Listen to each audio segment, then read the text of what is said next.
forward and talked about the horrors that they sustained because of traffickers on Epstein Island and all the things he was involved in. Everybody involved in that should have the full weight of justice descend upon their head. And we're all for that. We want every single person who had anything to do with that to be exposed. But there's as many as 1,000 victims estimated. That's what the victims said. There may be 1,000 women who were made to suffer these unspeakable harms because of this. Many of them were underage at the time. They have not all chosen to come forward like some of these other brave women have, for obvious reasons. And we have to make sure that when the files are released, their names are redacted so they don't suffer further harm. We have a duty and a responsibility. You can't just wave a wand and just, open the floodgates. You have to make sure that the victims don't suffer additional harms. That's all we've said. Let's make sure it's done the right way. That's underway, by the way. The House Oversight Committee asked the Democrats and Republicans on that committee who are working on that vigorously. As I said, some of the biggest, bulldogs in Congress are on that committee, and they're all joined together in a bipartisan fashion, digging through and releasing documents. 34,000 documents so far, and more on the way. In fact, as I noted a couple of days ago, the attorneys for the House Oversight Committee, during the shutdown, are still doing work. They were in New York City combing through the Epstein estate files. By the way, that was never even mentioned or anticipated in the discharge petition, for those of you who are following all the details of this. So more is coming out. We're for all of it coming out as soon as possible. The only thing we want to make sure of is that the innocent victims are protected, and I think we have a responsibility to do that. With regard to Grijalva, our dear friend from Louisiana, Julia Letba, won a special election back in 2021. It was in March, as I remember. Speaker Pelosi took 25 days to administer the oath of office to her. Now, no Democrats, jumped up and down and screamed about that, nor do I recall any Republicans, because everybody understood this is the process of the House. You do it as soon as you're able to do it. Ms. Grijalva won her election, and credit to her. She's going to fill her father's seat. I congratulate her. We're happy for her to serve. I'm going to be happy to administer the oath to her, as I am to every member who wins who is duly elected to this body. It's a great honor. But she won her election after the House was out of session. So we've not had a full session. She deserves to have all the pomp and circumstance that everybody else does. She deserves to have a full House of members and go down and do the speech and have her family and friends in the balcony. That hasn't been scheduled because we haven't had that session yet. As soon as Chuck Schumer opens the government, as soon as Mark Kelly and Senator Gallegos, the two senators from Arizona, Ms. Grijalva's state, will go and join with 3 others and open the government, we're happy. We'll have that as soon as we get back to business. But we have to get back to business. They have to open the government. I don't know how else I can answer that question. Yes, sir. Ahead of some of the planned protest activity this weekend, and in light of some of the images we've seen out of Chicago of federal agents shooting faith leaders with pepper balls and arresting journalists, where's the limit for you on what's acceptable conduct for federal law? Do you step up and demand oversight? To demand oversight on federal law enforcement? Well, I've not seen them cross the line yet, and that we have committees that are jurisdiction who have that responsibility, but it's not risen to that level. What I've seen is the abuse of law enforcement by radical leftist activists. Most recently, the most threatening thing I've seen yet was the naked bicyclers in Portland who were protesting ICE down there. I mean, it's getting really ugly. They have attacked, physically assaulted officers. People have been arrested. Okay, this is serious business, and ICE and the valiant, brave, patriotic Americans who step up to serve in these dangerous law enforcement positions deserve our respect and our support. And any elected member of this body should be vocally supporting law enforcement. You're supposed to be on the side of the good, not the crazy radicals.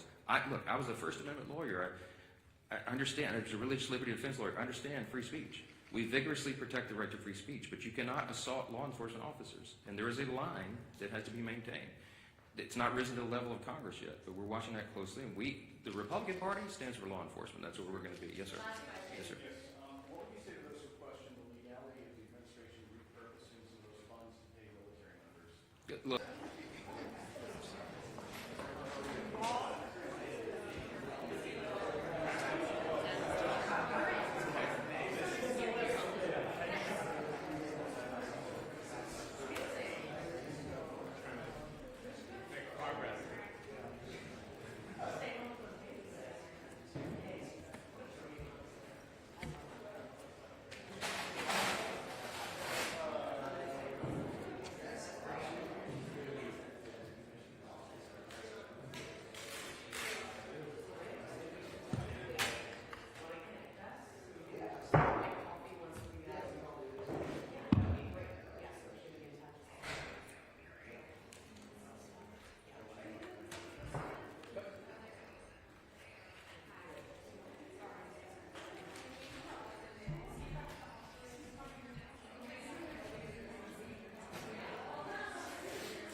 External microphone.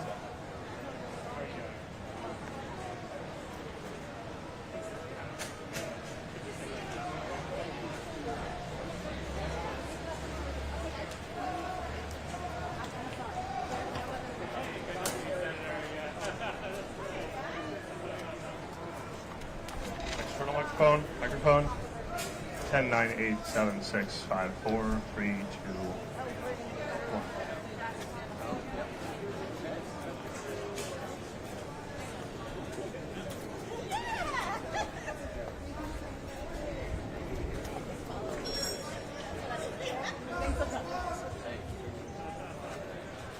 If I can, our federal flight is coming through.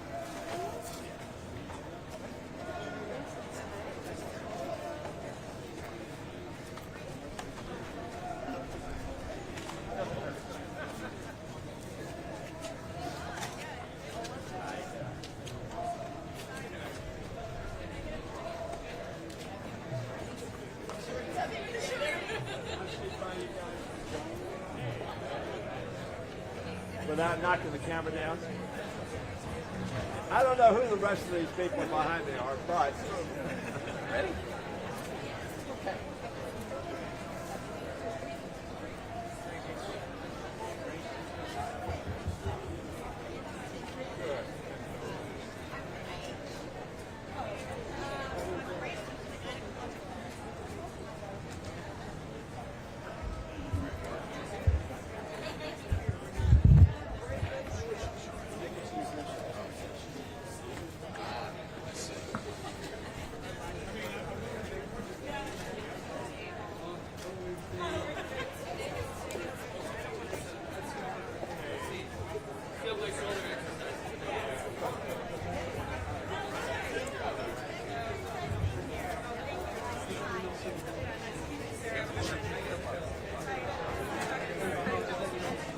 Okay, thank you, I appreciate that. Thank you.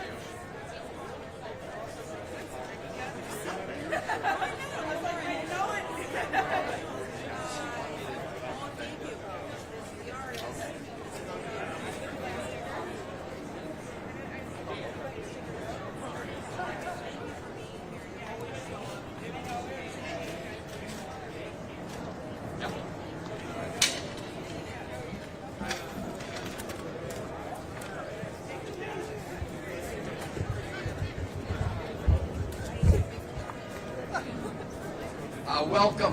Welcome everybody.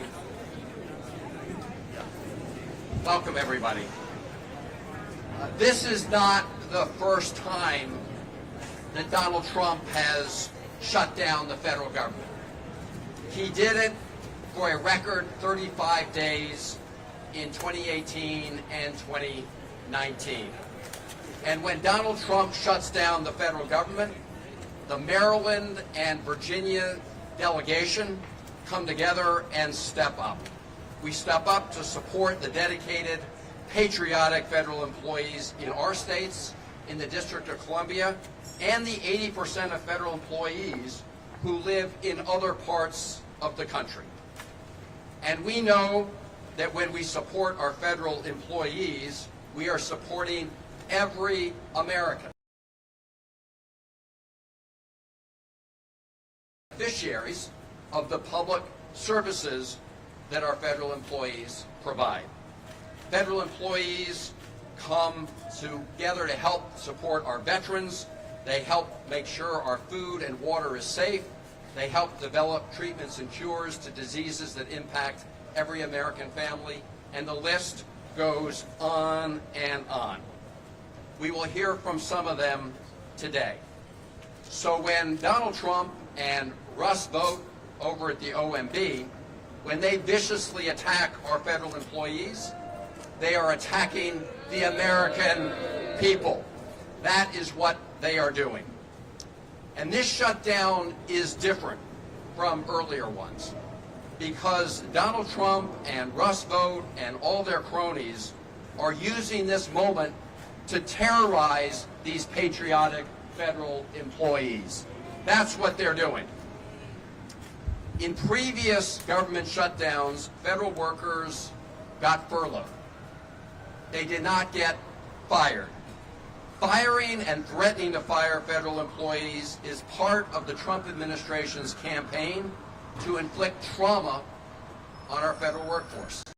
Trauma is not my word. It is the word used by OMB Director Russ.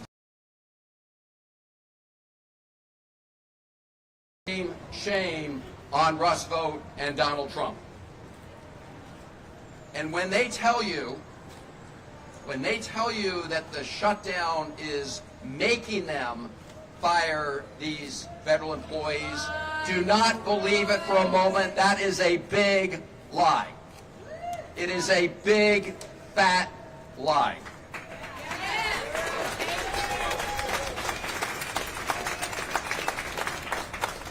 It is also illegal, and we will see them in court. It's another lie, just as they're lying when they say federal employees who have been furloughed will not get full back pay when the government reopens.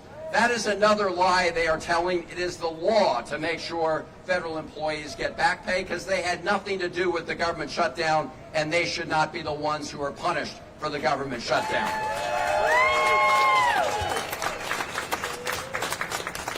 What is happening here is this is all part of the Trump 2025 playbook, Project 2025. And it started on day one. It started on day one when Donald Trump brought in Elon Musk to take his so-called chainsaw to the federal government. Chainsaw was Elon Musk's metaphor, not ours. It's part of their Project 2025 playbook to get rid of hardworking, nonpartisan federal employees and replace them with partisan political cronies. It's part of their playbook to dismantle big parts of the federal government and contract out those services to their billionaire buddies. And we are here to say, no way. We are going to stop this. So the message we have today is very simple. Very simple. Donald Trump and Russ Vought, stop attacking federal employees, stop attacking the American people, and start negotiating to reopen the federal government and address the looming healthcare crisis is upon us.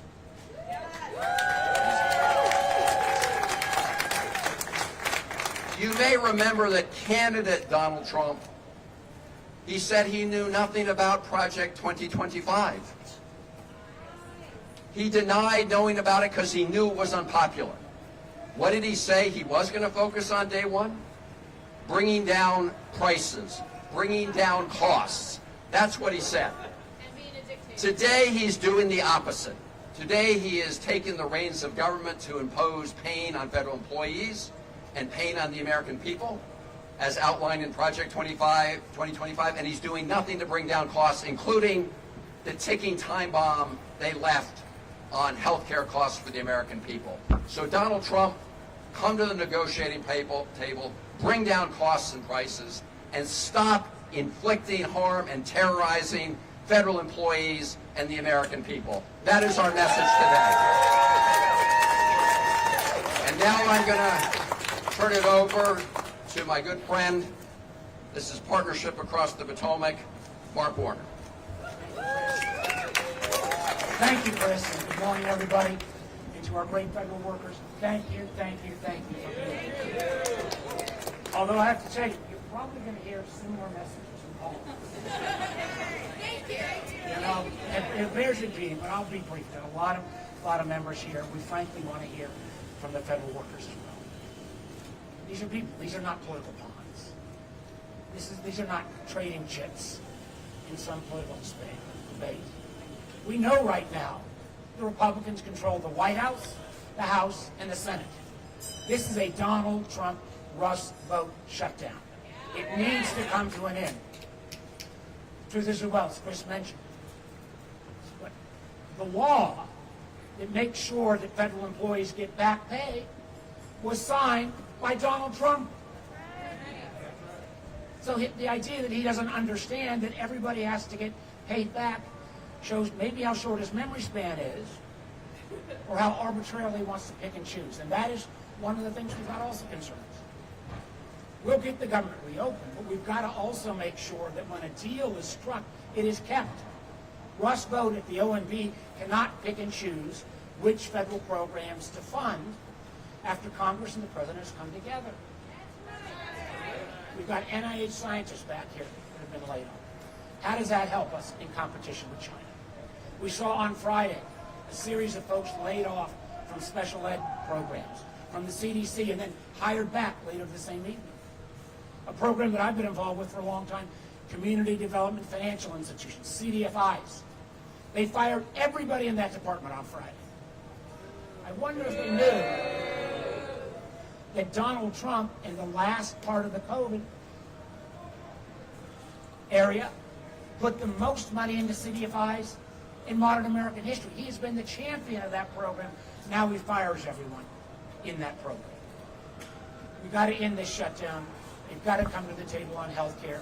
We know in Virginia, we're already getting letters showing health care rates going from somebody in Roanoke making $800 or paying $800 a month. Their rates have up to $2,000 starting in November. We can do both. Let's get the government reopened. Let's stop this health care crisis cliff and make sure these federal workers get back pay and get back to doing their duty and helping the American public. I'm now going to turn it over to a great member of the delegation, Senator Angela Overbrook.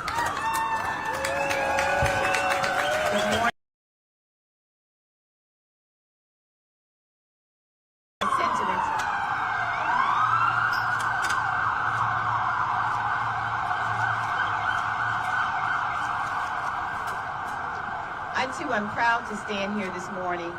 I believe that we are on the right side of history and standing with our federal employees this morning, the ones who are the truest patriots our country knows, who have shown up. I've met so many of them who've shown up, some for decades, on behalf of the American people, didn't care whether the president was a Republican or a Democrat, because they are here to serve the American people. They are here. And dare I say that they have done it well. These experts, the ones who ensure that America's exceptionalism in so many cases depends on our prowess and research and science and medicine. And these are the people who have been targeted by this administration and targeted by the very sinister Russell Vought, who on day one virtually laid out what we are seeing here today. We are not here by accident. It was completely foreseeable that we would be here in this moment, because it was always the plan of the Republican Party and the plan of Russell Vought, whose words I give to you. He said, we want the bureaucrats to be traumatically affected. When they wake up in the morning, we want them not to want to go to work, because they are and further he said, because they are increasingly viewed as the villains. We want their funding to be shut down. We want to put them in trauma. What human speaks this way? But this is the plan of this Republican Party. Again, the same ones who have the whole keys to the kingdom, who control the White House, the Senate, and the United States House of Representatives. So this is their shutdown, and it was always their plan. They have ensured that they are working now, and I want us to be clear about what this is about. It is repurposing government to benefit their billionaire friends. It is not, because the greatest lie that was told was somehow these patriots and the experts are somehow incompetent, that this was about fraud, waste, or abuse. We know it's none of that. It is repurposing the government to benefit the billionaires. That is what this has always only been about. Donald Trump lied when he said that he was going to bring down the cost of groceries. He lied when he said he was going to make life better for all of us, and none of our lives have been better. The only lives that have improved have been the billionaires. The cost of groceries has gone up by about 3% this year. We've seen these tariffs that have caused the cost of goods to go up. And again, these patriots who have awakened, and I have, for example, neighbors who said their entire division was wiped out as of Friday in the Internal Revenue Service. Those who, as Russell Vought planned, who have felt traumatized as we approach the holiday season. The men and women, thousands of them in the state of Maryland, whose lives have been upended for no reason at all. And not only their lives, but our lives have been upended as well. that we now understand that when you call to get your Social Security check, we don't know whether anyone will be there to answer the phone. The critical services that the American people have come to rely on, predicting hurricanes, ensuring that cancer research goes forward. All of this halted for no reason at all. But what I want to say to all of our federal employees, the ones who, again, are not just people on a piece of paper, these are not numbers, these are humans. These are people with lives and families and children. The message that I say to them is we woke up on this morning, and this is what we have faced, but there will be another morning that will surely come. It was Dr. Martin Luther King who said the arc of the universe is long, but it bends toward justice. This is unjust, it is unjustified, and this is the feeling that we've awakened with this morning, but I want them to recognize that another morning is surely coming. That none of this is sustainable, this evil cannot last. What we have seen happen to our federal employees, we're going to continue to speak out against. We want them to know we appreciate them. We appreciate your service to our country. We still need you. We still need what you offer our country, and we will continue to work until you can be able to offer it. So I want to thank my colleagues who are here today. I want to thank all of our employees and tell them to keep on keeping on. Again, this is not sustainable. This injustice cannot last, and we're going to continue to work until we have justice.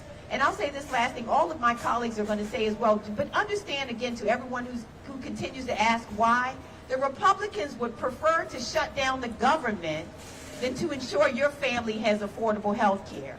It's more than shameful, it is immoral, and it is a kind of immorality that will hurt our country for generations to come. So again, thank you to our colleagues, and I want to hand over now to Jessica Weinberg, one of our very courageous federal employees who is here today to speak.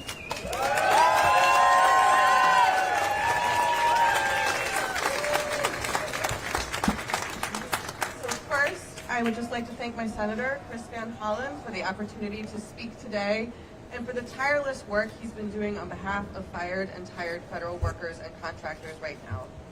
I was let go from the U.S. Food and Drug Administration on April 1st, or as we call it, the April Fool's Day Public Health Massacre, because what has happened is a travesty, not just for me, my family, and my community, but for the public health of the nation. I am here speaking out despite being taught for my entire 14-year career as a Fed never to speak publicly. I'm here balancing the need to spend time searching for jobs and providing for my family with the need to speak out about the travesty that has occurred and continues to unfold in this country. I'm a social scientist, and I was doing research on how to better communicate with the public for the Center for Devices and Radiological Health at the FDA. Our whole communication shop was decimated. People might not know what a medical device is, but it's everything from Band-Aids to pacemakers to CPAP machines to breast implants to brain implants to hip implants to contact lenses. Everybody uses a medical device. And the folks who let you know if your medical device has been recalled were all let go. Someone could have a pacemaker that's failing inside their body, or a contact lens, or a Band-Aid that's been contaminated, and the whole team who got the word out to your doctors, to your hospitals, to the community, were let go. People will not know that their lives and safety are in danger. The public will be less informed because our office was destroyed. As federal workers, we didn't ask for much. We didn't want recognition or higher paying salaries we could get in the private sector. We just wanted to help keep the nation safe. We were focused on the mission, and we wanted to do our jobs. Now we are unable to go back to work, and our country is less safe because of it. And as the travesty continues, as more of my colleagues across the Department of Health and Human Services continue to be let go and tormented, used as pawns in a battle they did not sign up for, I feel for my colleagues. Those who received RIF notices over the weekend, folks from the Center for Disease Control and Prevention, Substance Abuse and Mental Health Services Administration, and the Health Resources and Service Administration, among others. People who come in every day just wanting to protect the public. And for those people who are still working, trying to do their jobs, while being told that their work is either not valuable or too political, neither are true. I hope that we can restore and rebuild what has been lost as a country. For now, I'm doing what I can to speak out about what has been lost so we may try to rebuild. Not only am I a researcher, but I'm a mom. I have a 2-year-old daughter and a 6-year-old son. Over the weekend, my son, who is very toy motivated, asked if he could start 3D printing Minecraft Legos and selling them to make money for the household. He didn't want to make money so he could buy himself more toys, which he's always asking for, but so he can help us pay our mortgage.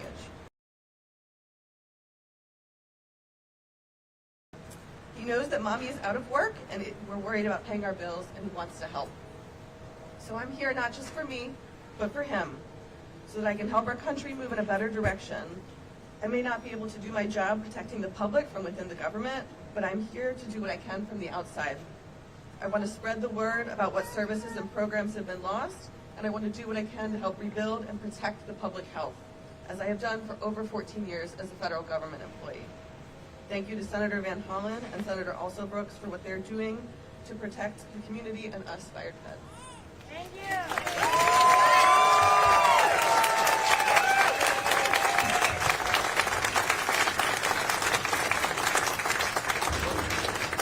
Now we're going to hear from Steny Hoyer.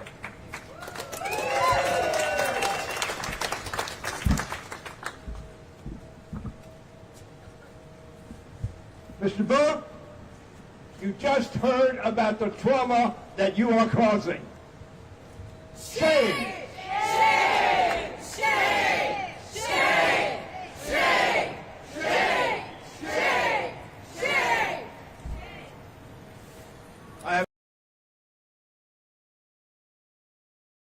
But shutdown is about to hit the public, Americans, because those who work for America, who stand behind me, who stand in Washington, Maryland, Virginia, and every state in our nation, the pain will be because they have been traumatized. Vote. The next article says some GOP lawmakers want to get back to work. From wherever they are. We're here. We want to get the government back to work for the American people.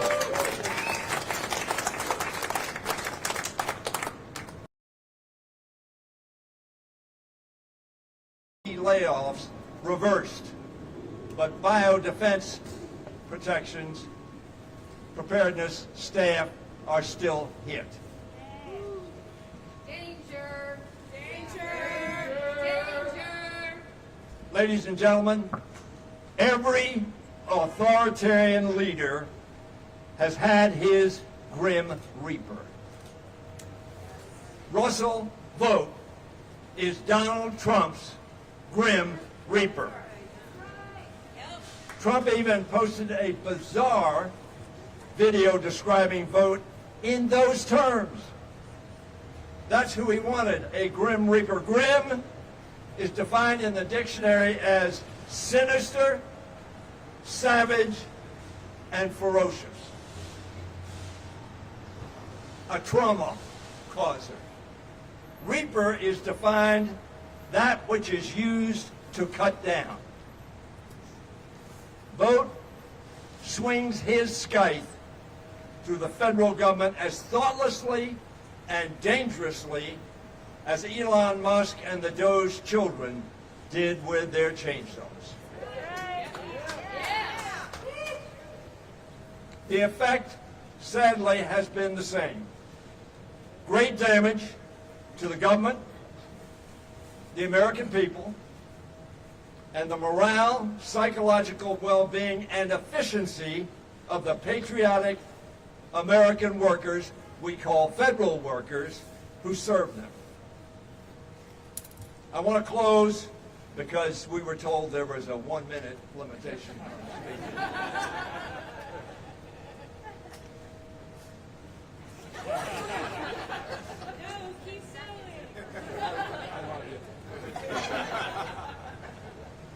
The U.S. Equal Employment Opportunity Commission defines hostile workplace as one that, quote, involves unwelcome conduct that creates an intimidating, hostile, or abusive work environment.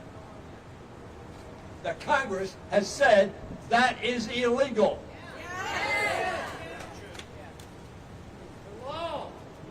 Now Roosevelt once promised to traumatize our federal workers, saying, and you've already heard this quote, but it demands repetition. When they wake up in the morning, we want them not to come to work because they are increasingly viewed as the villains. He's the villain. Well, these courageous people kept showing up because they love their country.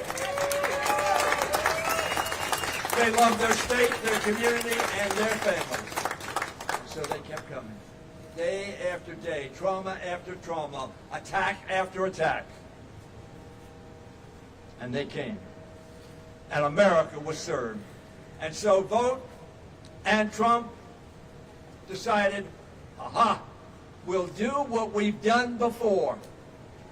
We did it in 1995 over education and other expenditures, and Gingrich shut down the government. Just a year into his term as Speaker of the House. And then in 2013, they didn't like health care then either. They shut down the government so that Americans would not have the health care they need and want. And so today, they've shut down because they want to stop Americans getting health care, which will happen on December 31st if we do not act. That is why we're standing here. That is why this is so important. For the American workers, our federal employees, yes. But for the American people, absolutely.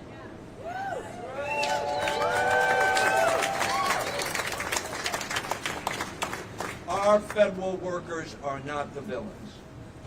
The man, the reaper, putting them in trouble, he's the villain.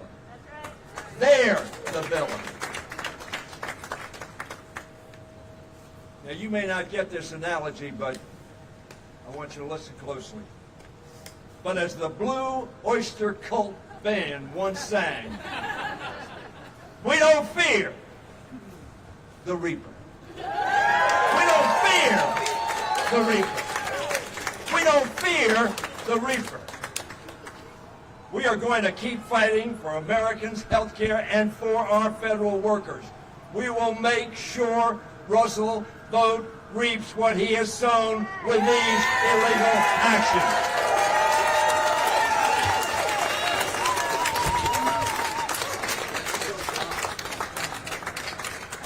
Now we're going to hear from Congressman Don Beyer, who's been a leader in this fight.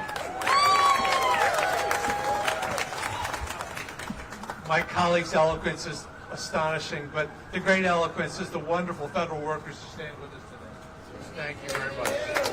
Senator Alsabrook quoted Dr. King saying the arc of justice arc of history ultimately bends towards justice, but it doesn't do it by itself. It does it because people use force, and the best force in the world are the federal government workers who have made this the best country in the world. Today I'm angry and I'm heartbroken. I'm angry because of the stupidity and the lack of vision, the cruelty and the sheer meanness of this administration. But I'm also heartbroken that the families of so many public servants, people who've given up much higher paying careers, much easier lives to take care of our country, to make us the best government in the world. I'm angry because of all those fired HHS and FDA and CDC and NIH employees who without them, our health care will only get worse and worse. But I'm angry that all those Title I kids in Northern Virginia and around the country aren't going to have the Department of Education workers to implement the Title I funds. All those kids with disabilities who will be denied the chance of getting any kind of education. And I'm angry at taking health insurance away from millions, maybe 20 million Americans. Lives of pain and early deaths. I love my country. The people Donald Trump and Russ Vogt are firing love their country. They fired them illegally.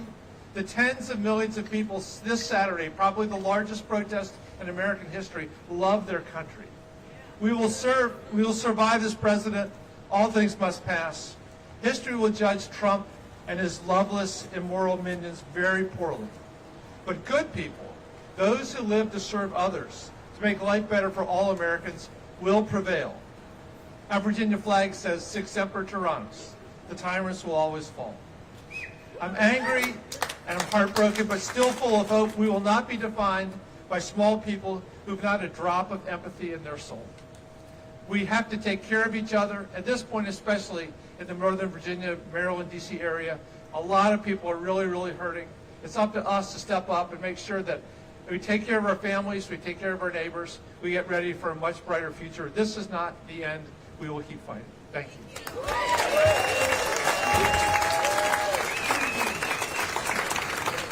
And with that, let me introduce a great American treasurer, Congressman Jamie Rose.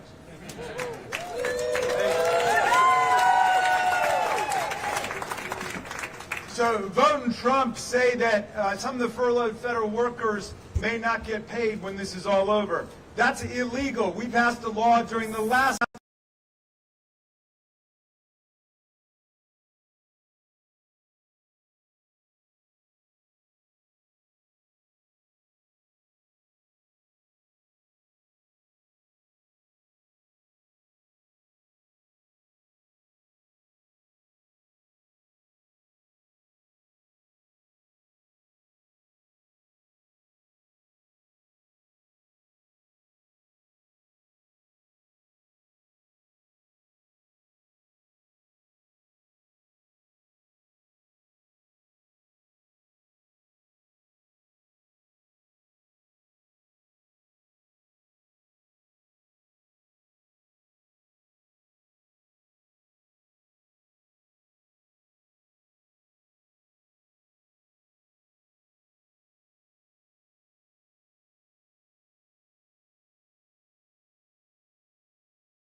with this esteemed group of legislators, lending my voice in support of our civil service, both as a former director of the Office of Personnel Management and as the current managing director of Democracy Forward's Civil Service Strong program. Federal workers are being used as pawns. It's wrong, it's cruel, and it is unlawful. So, I'm going to talk about what we are doing for civil servants before and during the shutdown, in and out of the courtroom. Democracy Forward is a national, nonpartisan, nonprofit organization that provides legal representation to people and communities across the country, free of charge. Our team has filed hundreds of legal actions since January 20th. We represent unions, nonprofit organizations, veterans groups, educators, houses of worships, small businesses, and more. We've secured multiple significant victories that protect Americans from harmful policies before a mix of judges appointed by presidents of both parties, including by President Trump himself.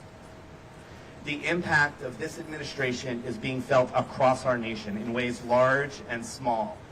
And in that building right over there, that one right there, this is being demonstrated by the threat that the president's shutdown poses to essential government services that all Americans rely on and to the civil servants who tirelessly deliver them. Democracy Forward has led numerous landmark legal challenges to defend a merit-based civil service.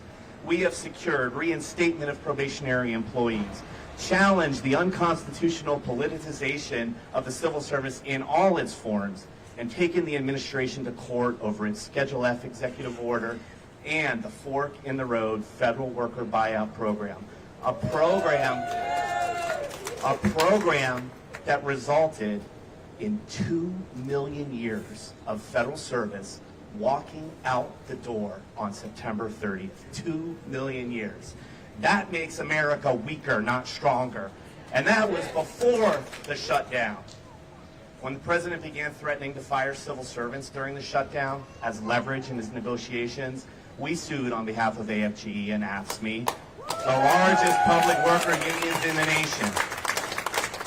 As soon as Russ Vought tweeted on Friday, we were on our way back to court to file an emergency motion to stop those unlawful rifts right in their tracks.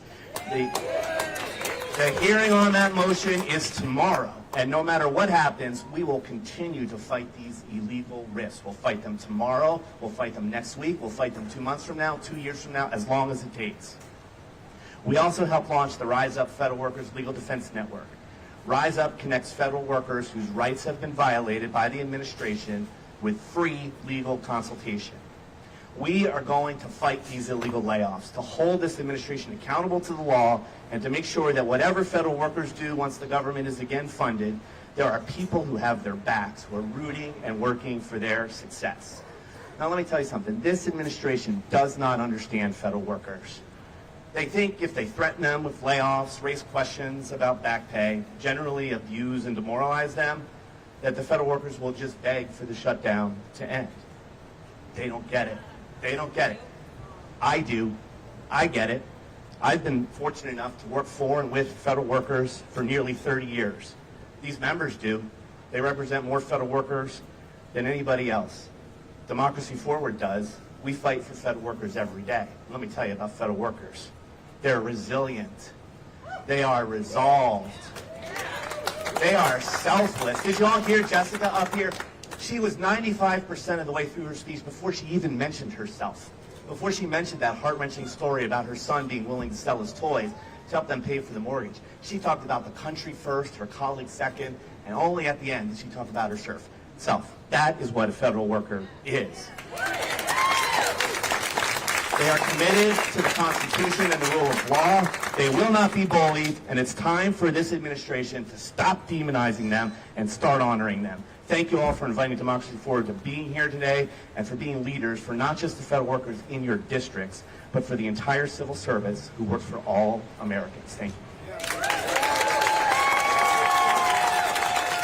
Thank you, Rob, and Democracy Forward. Now we're going to hear from another person who's been working 24/7 to help federal employees, Congressman Glenn Ivey. Thank you, Chris. Let's hear it again for Democracy Forward. They're doing an incredible job. Probably a level of legal work we haven't seen since Thurgood Marshall was leading the LDF. And we know how that turned out. We know how this is going to turn out, too. This is going to be a winner, right? Yeah. We're going to win. We're going to win. Now, I'm wearing a pink tie today because it's Breast Cancer Awareness Month. And I'm a cancer survivor myself. And one of the things that I never forget about that is that the reason I'm here probably is because I had health care coverage. And the fact that this administration is trying to take that away is disgusting. As a matter of fact, the $1 trillion in cuts to Medicaid, coupled with the cuts in the tax credit extensions for the ACA, is going to mean millions of people are going to lose health care coverage. That's why we're in this fight. That's why the government workers in my district are saying, stay strong, don't give up, keep fighting that administration, because we want to make sure that we get the government back open, but people also get the health care they deserve, right?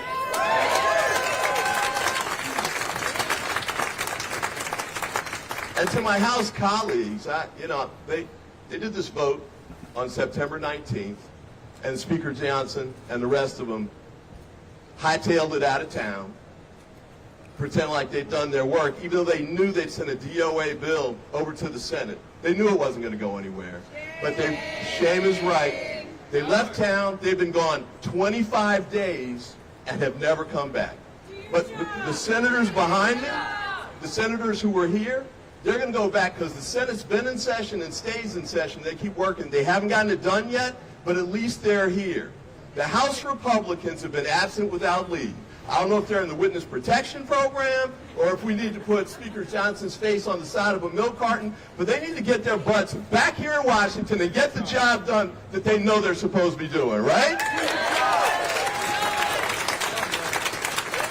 Now they keep saying, let's do the government bill first in the shutdown, and then we'll come back and negotiate the health care piece. But we know that okie doke, right? Because if they'd stayed here, in the 25 days that have happened since they passed that bill, we could have easily negotiated a bill, right? And don't forget, the 8 months that led up to where we are now, where they passed the big ugly bill that cut the $1 trillion in Medicaid, and then that allowed the ACA credits to expire, even though they extended the tax cuts for the wealthy permanently. They know they could have done the job, but they were afraid to do it, and now they're afraid to come back. But guess what? We're not going anywhere. We're going to win this. They're going to have to come back with their tails between their legs and agree eventually. Even Marjorie Taylor Greene's telling them, come back, you need to fix this. We're on board. We're going to make it happen. We're going to win this. Thanks, and keep up the great work. And now I introduce Congresswoman April Delaney. So I'm April Delaney. I represent Maryland's 6th District. And I just have to say, I am honored to show up for work with all of my Maryland and Virginia colleagues.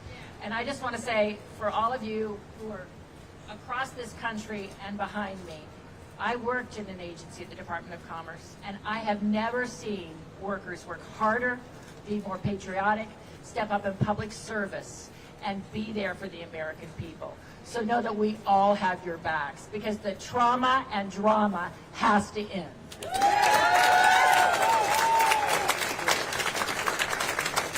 And this is an unprecedented shutdown, and it is about health care, but it's also about a lot more.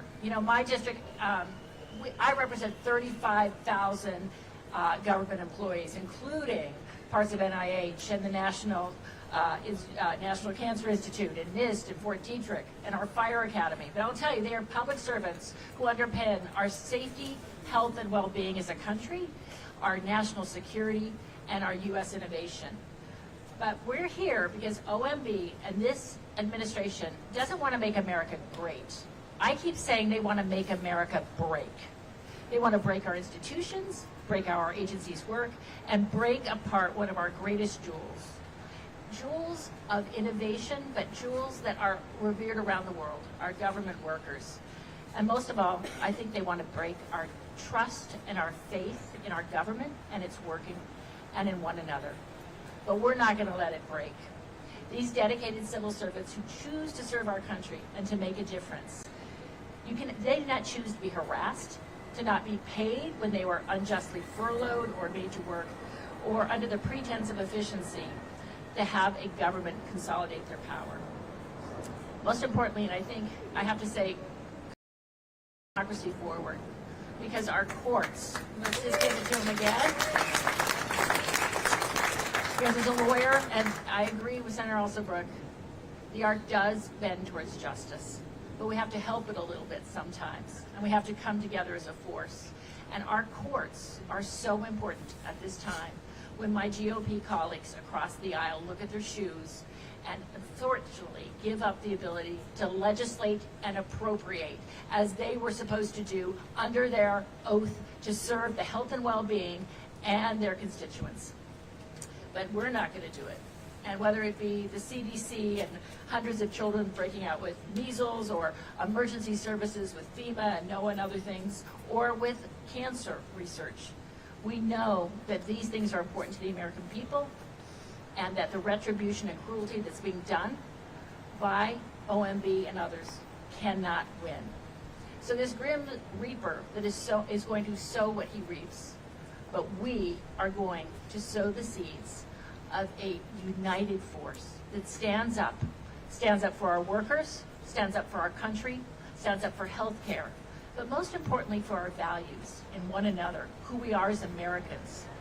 You cannot love America and not love your fellow Americans. And I know that these government workers show up every day because they love America, they love who we are as people, and they are there day in and day out, and we have their back. So with that, I give it to Johnny O, my colleague and freshman member also from the great state of Maryland.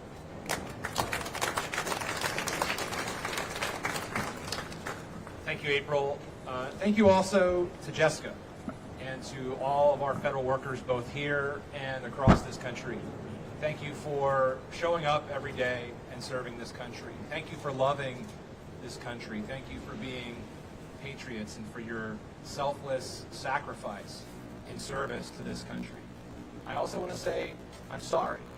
I'm sorry to our federal workers that you have become political pawns. I'm sorry that we have an OMB director and a president who wants to inflict trauma on you. We are better than this as a country. This is not what America is all about. And I want to thank my colleagues in Congress and the House and Senate to join that, pushing back and saying we are better than this, in solidarity with our federal workers who have been under constant assault by President Trump and his administration. We would all rather be on the House floor right now voting to reopen the government, to put our workers back to work, to give Americans health care. We are ready to pass a responsible bipartisan budget that does exactly that. I'll just echo the remarks of my colleagues and share 3 quick points. The first of which is these recent actions are not layoffs, they're not reorganizations, these are political purges, and they will make us weaker as a country. We are seeing thousands of hardworking Americans lose their livelihood, not because they've done anything wrong, but because they are being used as political pawns. And these are our neighbors, these are public servants, these are community members, and they deserve better. That's why I have introduced legislation to make it absolutely clear that under no circumstances may federal employees be fired during a shutdown. I'm pleased that we have nearly 70 co-sponsored that legislation, many of whom are my colleagues here today, but not one, not a single member of the House is a Republican on that legislation. So Speaker Johnson, if you care so much about these workers, sign on the bill, bring it to the House for a vote, bring us back so we can vote. 2, mass terminations will make this shutdown permanent. The American public will lose access to vital services they rely on each and every day. Inspecting food, processing tax returns, keeping us safe when we fly. And lastly, we must find compromise. We want to find compromise, but we cannot do that if we are not talking to each other. Once again, we're looking at another week with canceled votes. Most Republicans, as has been noted, aren't even in town, as the president has amnesia or doesn't really care about the law applying on things like paying our federal workers back pay. But there are no discussions because the president's not in the room. The speaker is canceling votes. People are absent. Let's get back to the table. Let's do our jobs. Let's pass a responsible budget and end this reckless shutdown. With that, it's my pleasure to invite up my colleague and friend from Virginia, Representative Suhas Subramanian. First, I want to say thank you to all the federal workers and the contractors who are going without any pay during this time. Thank you for serving our country, for everything that you do. Just know that when you try to traumatize and attack federal workers and contractors, you hurt every single American, because those are the people that they serve and they protect and they keep healthy. And I want to say something. Actions speak louder than words. This administration and the House Speaker said that they care about federal workers, and yet they continue to fire them and traumatize them and celebrate their rifts. And they say that they care about veterans, and yet they continue to treat them like garbage in the federal government. And they say they care about parents and families and children, and yet they continue to attack programs that serve those people and fire people who are working in K-12 education. Actions speak louder than words. If you really want to end this shutdown, then Speaker Johnson, open the government so that we can reopen Congress so that we can reopen the government. That's the way to end this shutdown. Instead, we have Republicans at home who have not shown up to work. And so we need to end this shutdown by opening the Congress again. And so thank you to the good federal workers who have been serving us for so many years. And Russ Vogt, if you're up there, you can listen to us. Just know that if you continue to fire federal workers during a shutdown, that we will see you in court. And if you continue to try to take away back pay from federal workers and contractors, we will see you in court again. And we will continue to fight in every single venue, in every single street corner, until we make sure that we end this shutdown and we protect federal workers and we bring health care access to the American people. Thank you. I want to introduce the latest member, the newest member of our delegation, Congressman James Walkinshaw. Thank you.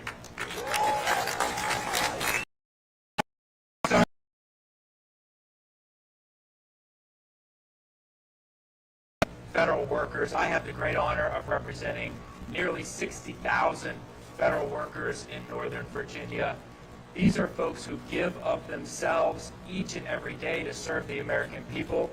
In most cases, could have been making a lot more money in the private sector, but have chose public service because they believe in it. And I want you to know, I want all of you to know that not only do those of us here today stand with you and support you, but millions of Americans stand with you and support you as well. And the voices of those Americans will be heard. The voices of those Americans will be heard. We had a festival in Fairfax this weekend, and I had conversation after conversation after conversation with federal workers. Some who had been fired months ago over the course of the 9-month assault that they've experienced. Some who are still on the job, doing their best to serve the American people with an administration that doesn't believe in serving the American people. But one conversation is burned into my memory. A gentleman came up to me and described receiving the illegal RIF notification Friday afternoon. He works at the Department of Education. He works on transition services to help young people, young adults and their families with disabilities navigate the difficult transition from secondary education to the workforce or to support in the community. And all of us represent disabilities, kids with disabilities. That is a challenging transition. And he was in tears. And he was in tears not because he lost his job. He was in tears because the families and the communities that he has served will no longer have those services. Those kids and those young people will be on their own. So if Russ Vought thinks he's punishing Democrats or thinks he's punishing federal workers, the reality is he's punishing the American people. He's punishing the American people. And that needs to come to an end. Russ Vought needs to come before Congress and explain to Congress and the American people why he believes he's above the law. And our Republican colleagues need to show up for work. They need to come back from their vacation, interrupt their tea times, show up here in Washington at the Capitol so we can sit down and negotiate an end to this shutdown, an end to Donald Trump's punishment of the American people. Thank you.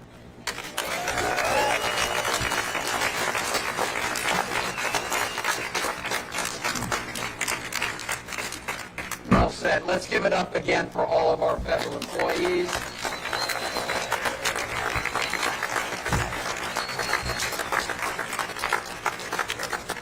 We want to fire Russ Vought and rehire these federal employees.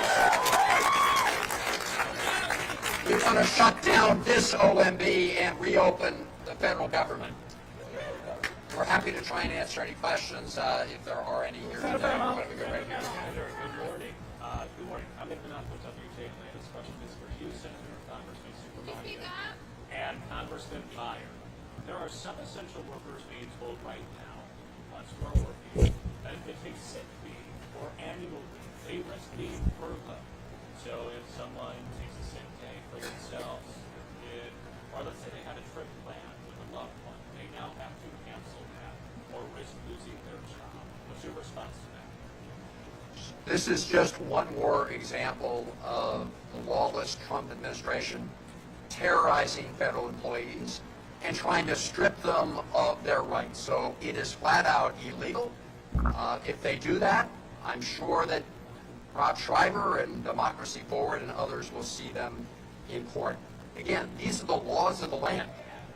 And what we have is an administration that thinks it's above the law. And we're here to say we're going to fight for our Constitution, we're going to fight for the law, and we're going to fight for the American people and federal employees. That's what we want. Here comes Congressman first. When you take away sick people, when you take away sick leave from people, that is breaking the law. And the reality is, when you force sick people to come to work, you're just going to make everyone else sick, especially in the middle of flu season. It's illegal, and we should fight that in court. Thank you, Senator Vanderbilt. Right now, because of the shutdown, federal workers are not getting their paychecks.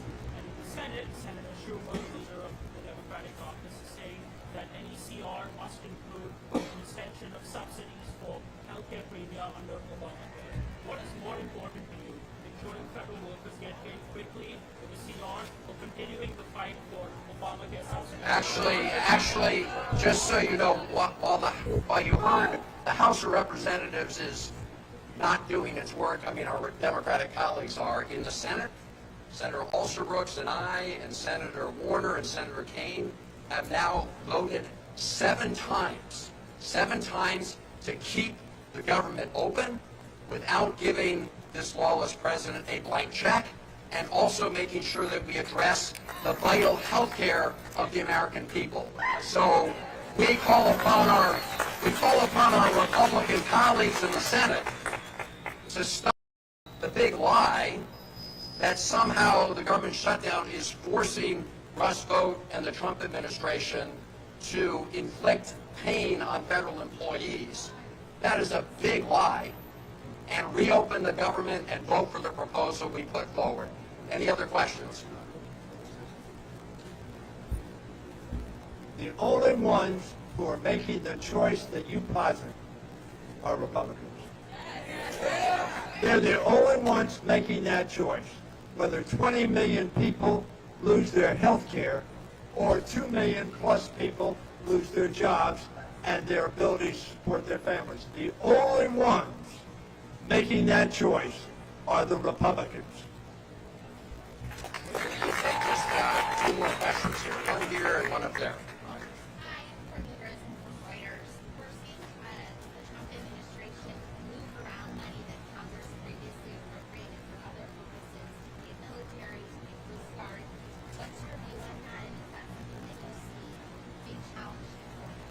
So again, what we want to see is the government reopened and that we make sure everybody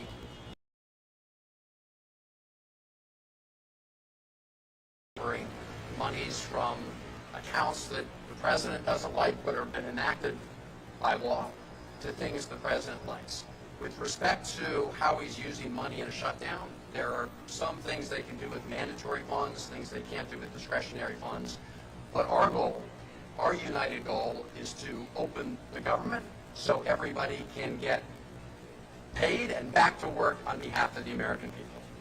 So we take one more. Thank you, sir. I'm going to actually piggyback a little bit off of her question more directly. And come correct, you can jump in with legal theory you want. Is the Trump administration allowed to be paying troops during the shutdown? So it depends on what funds they are using, likely, whether they're using mandatory funds or discretionary funds. They say they're using so-called mandatory funds. Again, our goal is to make sure that we pay the troops and that we pay all the federal employees, and the way to do that is to reopen the government and address these other vital issues. An Appropriations Act is a federal law, like a law that says you can't attack federal officers. So if money is appropriated for NIH, it's got to go to NIH. If it's appropriated for the Department of Defense, it's got to go to the Department of Defense. And if it's mandatory for a particular purpose, it's got to serve that purpose. So they shouldn't start impounding, redirecting, rechanneling money in order to cover up for their own negligence. They should come back to work and reopen the federal government with us. Last question, and then some of us will stick around. Senator Van Hollen, Kate Lamar of WBAL TV. Yesterday we reported that the TSA officers briefed their members on assistance and funds that may be available to them. And on that list includes banks, local, state, and Capital Region Food Bank. And I'm just curious to get your reaction to that. They've been working without paying for 2 weeks now. They're staring down the third week. What's your reaction to the fact they're going to work and picking up bags of food at a food bank? Well, this is what the Trump administration and Russ Vought have inflicted on our federal employees. The best way to make sure this doesn't have to happen is to reopen the government, but also make sure that we address this lawless president and get health care costs down for everybody. But this is the result of what the Trump administration has done. As you know, a group of us from Maryland were out at BWI Thurgood Marshall Airport just about a week ago, thanking our TSA officials, thanking our air traffic controllers. The way to thank them, most of all, though, is to get Russ Vought and Donald Trump to reopen the government. Thank you all very much.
economic fact because that's new people who come into the workforce. They create their. Each of you joined us today for this very timely discussion, especially given that we are in the midst of the legislative fight to protect healthcare for Americans nationally. Every day, people rely on the marketplace for health insurance, and with small business owners being 3 times more likely to rely on that marketplace. With both Main Street Alliance and Small Business Majority being a hub for the protection of the small business owner community, we knew it was imperative that we co-host this conversation, where experts from our teams and legislative leaders amplifying their voices to protect access to the right to have affordable health care all give some insight on what to expect now and potentially in the coming months.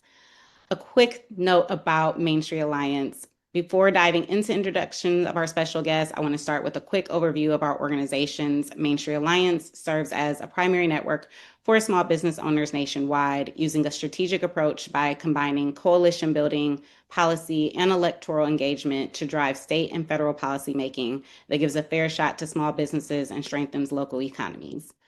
Small Business Majority, we are so delighted to be co-hosting with, and Small Business Majority is a national small business organization that empowers America's diverse entrepreneurs to build a thriving and equitable economy through delivering resources to entrepreneurs and advocating for public policy solutions that promote inclusive small business growth.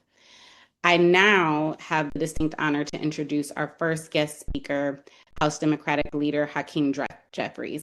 Hakeem Jeffries represents New York, an area that encompasses large parts of Brooklyn. United States Congress, and in Congress, Leader Jeffries is a tireless advocate for social and economic justice. He has worked very hard to help residents recover from the devastation of the COVID-19 pandemic, which we're still feeling today, and reform our criminal justice system for Americans, and more importantly for this conversation, protect our healthcare from right-wing attacks. I will now turn it over to Leader Jeffries. Lauren, thank you so much for your introduction and for the leadership, and great to be with you all, certainly the Main Street Alliance, Small Business Majority, and all of the work that you do on behalf of entrepreneurs and small business owners and employees across the country. Certainly want to thank and look forward to presentation from our newest Congress member, James Walkinshaw, who's off to a great start representing the people of Northern Virginia. This is a challenging moment, and as Democrats, we are working hard to find a path forward that's bipartisan in nature to make sure that we can reopen the government, that we enact a spending agreement that actually makes life better for everyday Americans, improves the quality of life of hardworking American taxpayers, small business owners, employees, and entrepreneurs, and addresses the healthcare crisis that unfortunately Republicans have created, which is devastating people all across the country.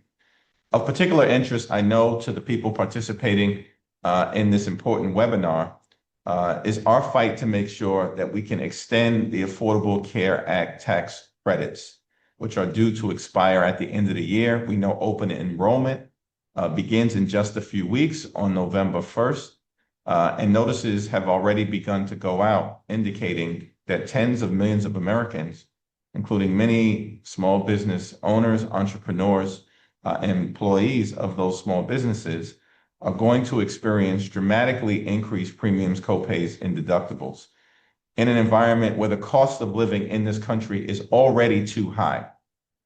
Costs haven't gone down, as our Republican colleagues promised. On day one, they've gone up. America is too expensive.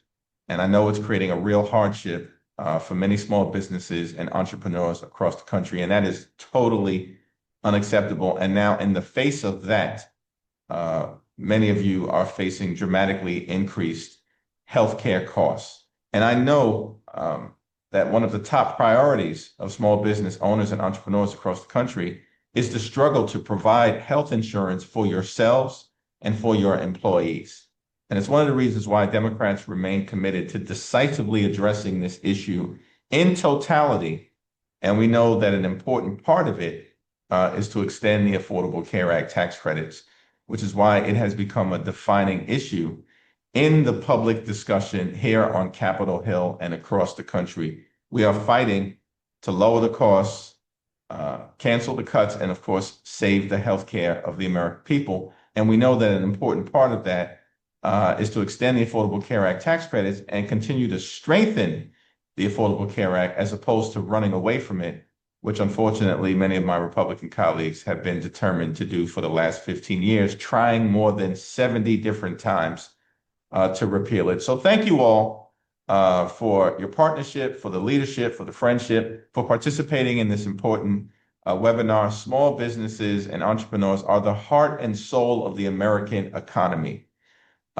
You are as American as motherhood, baseball, and apple pie.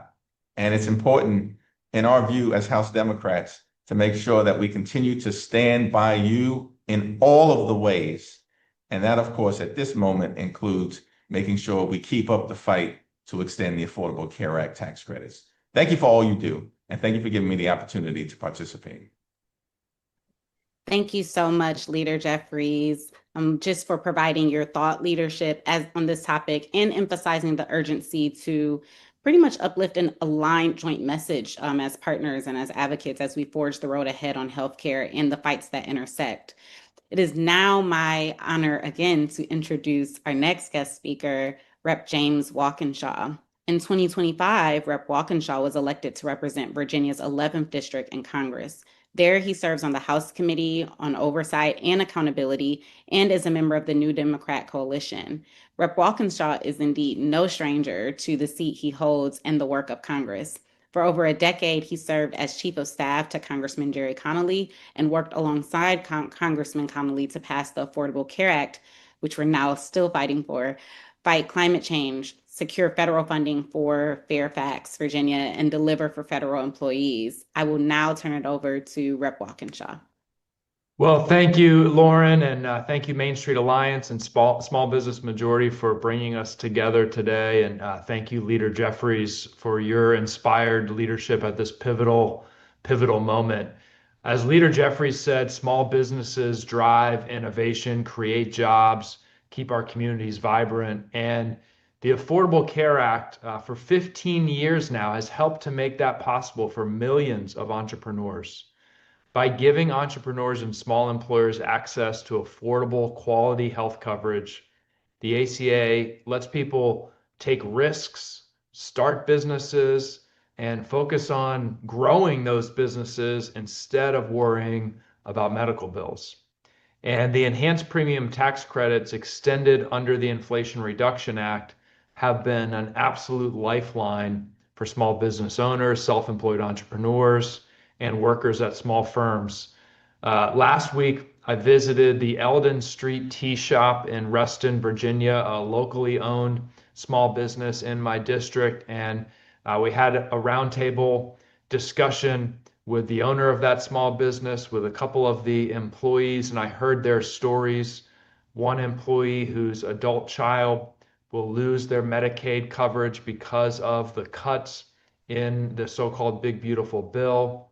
One part-time employee who's also a part-time college student who gets the enhanced premium tax credits now and will not be able to afford that coverage if we don't extend those credits. And a small business owner who's struggling to figure out how to provide health insurance for herself and her employees. In Virginia's 11th district that I represent, more than 45,000 people rely on the ACA marketplace for affordable coverage. Enrollment in that marketplace has grown 13% since 2020, which demonstrates that these tax credits have become a critical tool for working families and small businesses to get healthcare coverage. Thanks to those enhanced tax credits, the average enrollee in my district pays about $1,770 a year for their premiums. Without the tax credits, if this Congress fails to act, their costs could jump as much as 68% to nearly $3,000 a year, hundreds of additional dollars each month that families and small businesses cannot afford. 9 out of 10 Virginians who use the ACA exchange benefit from these enhanced premium tax credits. And 19,000 residents of my district will see their healthcare costs skyrocket if the credits expire. State officials have estimated that across the Commonwealth of Virginia, 100,000 people could lose their coverage altogether if we don't act, because their premiums could jump 30 to 50% overnight. And folks in Virginia are getting those notices now, learning that terrible news. Across the country, as Leader Jeffries has stated, 22 million Americans will see their premiums increase by average 114% if we don't act. And we know that across the country, small business owners and employees of small businesses are 3 times more likely than other Americans to rely on the ACA marketplace for coverage. Nearly half of adults in the individual market work for or own a small business. That means half of the entrepreneurs and small business owners in this country will feel the impact of these cuts if we don't act. In 2022, 66,000 small business owners and self-employed Virginians had marketplace coverage through the Affordable Care Act. And when those small businesses lose affordable coverage options, it doesn't just hurt them. It makes it harder to attract and retain workers. It drives up costs for everyone else. We know, as Leader Jeffries said, small businesses are as American as motherhood and apple pie and baseball. They're also pillars of our community. These are the folks that sponsor our little leagues and support the PTA events. And if this Congress doesn't act, many of them will be driven out of business. And look, my Republican colleagues here, and I've been here for a month and I've listened to them already, claim that they are the party of small businesses, that they are the party of entrepreneurship. But when it comes to actual policies, their actual decisions, their actions tell a different story. 6 in 10 marketplace enrollees live in Republican districts. Yet Republicans in Congress are refusing to extend the very subsidies that make coverage affordable for their own constituents, including the small business owners in their districts. You can't claim to support entrepreneurship while you gut the programs that allow entrepreneurs to take risks, start businesses, and have their families covered with health care while they do it. Every small business owner who can't afford health insurance is one less person who can afford to strike out on their own and do what we want them to do in the United States of America and start a small business. So it's not just a bad health policy to allow these credits to expire. It's a bad economic policy.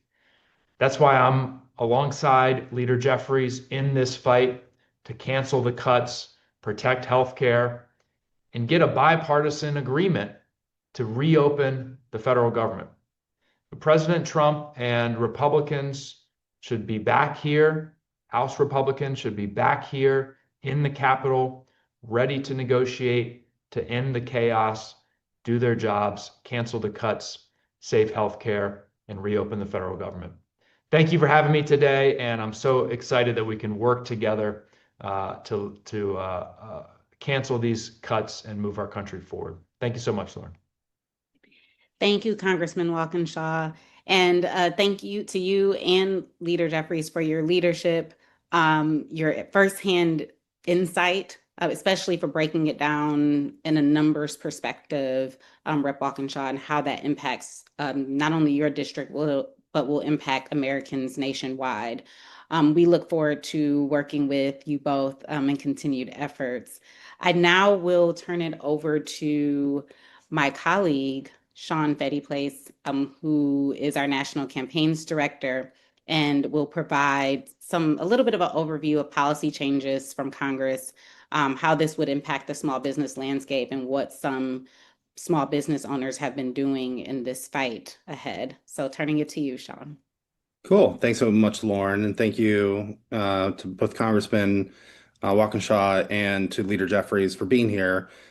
So here's the state of play with regards to what's happening in Congress. We're now in day 14 of the current government shutdown. And just for everyone to be aware, the reason why there's a requirement for 60 votes in the Senate to pass what's called a continuing resolution is because of the rules of the Senate. So it requires 60 votes to be able to overrule the filibuster. There's been a lot of chaos that has happened ever since this administration came into office, whether it's the federal funding freeze, whether it's the huge amount of layoffs that are happening that I know are impacting a lot of folks in Congressman Walkinshaw's district. There's also been obviously the tariffs and other things that have really been impactful. And Democrats do have the ability and have some leverage in these negotiations because of that requirement. And that's why they're fighting. They're fighting to protect healthcare. They're fighting to make sure that we keep costs down. And the reason why these cuts are going through at the moment, and hopefully we can stop them, is because of the big, ugly, no good law that was passed back in around July. And that's sort of the state of play. I do want to make it very clear that if the GOP wanted to, they could change the rules. They do not want to do so because if they did so, that would apply when Democrats are in power as well. And there are things that the Democrats would do that they would not like. And that's why the filibuster exists in the first place. You could argue whether or not it makes sense or not. But the reason why it's there is to essentially encourage congeniality and to be a cooling saucer to the heat that comes from the House and to make it a more deliberative body. And so ultimately they could make the change. They could pass the continuing resolution if they wanted to change the rules, but they currently do not. Something important to know is the Affordable Care Act open enrollment starts November 1st, and window shopping is already happening in many states, including the congressman's state, home state of Virginia. It's happening in Georgia, Idaho, Maryland, Nevada, New York, and there. Over the course of the next several weeks, there's going to be many other states that are going to roll out their window shopping where people can, before open enrollment technically opens, they can see what the rates are going to be. This is really, really important because it's giving us the first glimmer of how bad these rate increases are going to be. And it is not good news, which we'll go back into in a little bit. Furthermore, as the November 1st sort of deadline approaches, we do expect that pressure is going to continue to build on the Senate and House GOP, as well as the White House, to negotiate over the cost of health care. Right now, people are starting to get cancellation letters. They're going to be seeing the sticker shock. And there are currently 22 million people in our country that receive healthcare through the ACA marketplace. So that's nearly 10% of the entire country. They're going to have sticker shock. And something really important to know about the increases, the average, according to Kaiser Family Fund and a lot of other groups, is that the average increase is 75%. That in some ways undersells it because the cuts are significantly lower for younger people because generally younger people are cheaper to cover. And as you go up the age bracket, the coverage becomes a lot more expensive. And, so if you're looking at, as an example, this is probably the most extreme example of a married couple who is 60 years old, making $80,000 a year combined. So that's $40K each, which is below the national average. Their premiums will go up by $18,000 a year. So is much, much worse amongst that sort of older cohort of people who are near retirement age, but not quite there yet. Public polling shows that the public is behind Leader Jeffries and the legislative Democrats, congressional Democrats around this issue. And ultimately, while certainly there are things that none of us want to see, and just to be very clear, what I've heard on calls I've been on is that they don't want to shut down. Nobody wants to shut down. But ultimately, it's also true that 22 million people seeing their rates go up by hundreds of thousands of dollars per year is going to be devastating to a huge portion of the population. So it's important to have that discussion and to come to a solution to fix it. So ultimately, this is right now, the GOP is not in DC. They've been out of session for basically nearly a month. And there's increasing pressure with folks to be able to come to the table to negotiate. And it's likely going to require the president to come to the table to enter that negotiation for anything to move, because Republicans will likely take their lead from the president. Next slide. And it's really important to understand why healthcare impacts entrepreneurship. This is Tamika Ramsey. She's a 1000 Main Streets leader with us, and she lives in Pontiac, but she covers the Detroit area. And healthcare, fundamentally, if it's more expensive, fewer people are going to start businesses. If you can't get good quality coverage, it's going to make it much riskier to start a business. The other thing is that if somebody gets cancer or that has some type of devastating health event, that could bankrupt them, and it could also cause their business to have to close. That happens far too often in our country still, but this would only make it worse. Without the ACA and the robust Medicaid program, businesses rely on younger workforce will have a hard time retaining talent. There's a lot of folks right now who work in, say, the food service industry, like restaurants and other things, where a lot of young people enter it. And because of provisions of the Affordable Care Act, including staying on your family's plan until you're 26, a lot of younger people are able to get coverage that way or through Medicaid expansion states. But they fall off at 26. And, if that's the case, if folks can't kind of continue to have affordable coverage because the rates are now higher, that's going to cause a problem in terms of people leaving the small business sort of sector.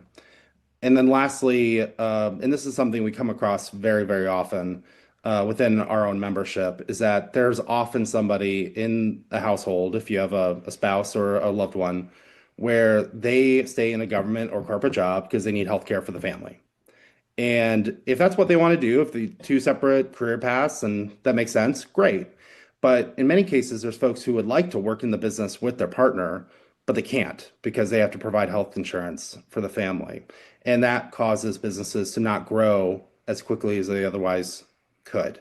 So it's important to know that with healthcare costs, if they continue to go up, that will hurt entrepreneurship.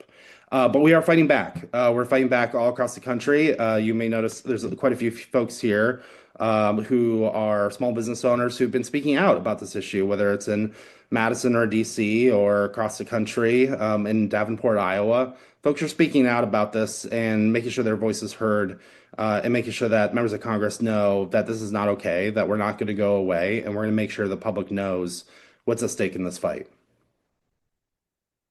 Next slide. And Lauren, I think it's back to you. Thank you so much, Sean, for providing that breakdown.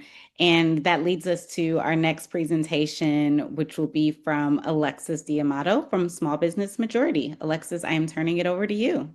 Thanks, Lauren, and thank you so much to the team at MSA and our leaders in Congress for joining us today to talk about why these credits are so important. So I want to go back to the numbers here and just share that amongst all of our 36 million small businesses in the US, only 30% of those business owners are able to offer health insurance to employees who have less than 10 employees. So this makes access to the Affordable Care Act plans and especially those credits that expanded access for small businesses so much more important and critical. We're also standing right outside of a crazy time in our country where we're seeing healthcare policies being taken away. There's also different debates on how we can fund various programs that'll bring down the cost of care. So it's really important that Congress come together to negotiate a path forward to both get us out of the shutdown while also ensuring that small business owners don't lose access to the health care that they rely on. We conducted market research with the University of Georgetown as well that found small business owners are deeply connected to these programs, including the ACA and Medicaid. And when it comes to the ACA in particular, over 1/3 of small business owners indicated that they have at least one employee enrolled in coverage through the marketplace. And when it comes to providing access to quality jobs that have good benefits for employees, it's so very critical that we maintain access to these programs. Next slide.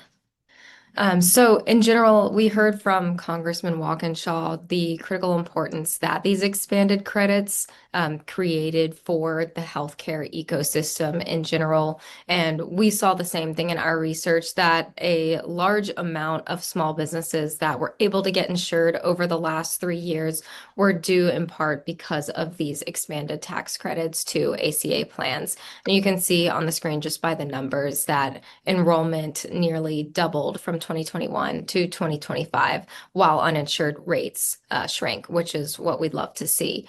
We've heard from a lot of small businesses in our network particular, I'm sure some of you which are on the line today, that if not for these expanded credits, small businesses may be forced to sell their business. They may be forced to re-enter the workforce, to rely on someone else to be able to access coverage if Congress fails to act. Next slide, please. And when it comes to the polling that we did just of our network members of over 85,000 small businesses in the country, we found a very strong support for extending the enhanced premium tax credits. Almost, 75% of small business owners support expanding these extended credits, and then 76% oppose changes to the ACA, which is something that we should also dig into a little bit. With the legislation that just passed, known as HR 1 or OBBBA, there was also changes to eligibility requirements for ACA plans. And so that plus the inability to extend the tax credits will spell disaster for thousands of small businesses in every state and in every part of the country. And then the last thing that I would love to share is just what our business owners are saying and how they're reacting to these changes. And there's some quotes on the screen, and feel free to screenshot that, read it. There will be a recording of this as well, so you can go back and look. But overall, we see a connecting theme is that before these enhancements and before the ACA was implemented, small business owners really struggled to find access to healthcare.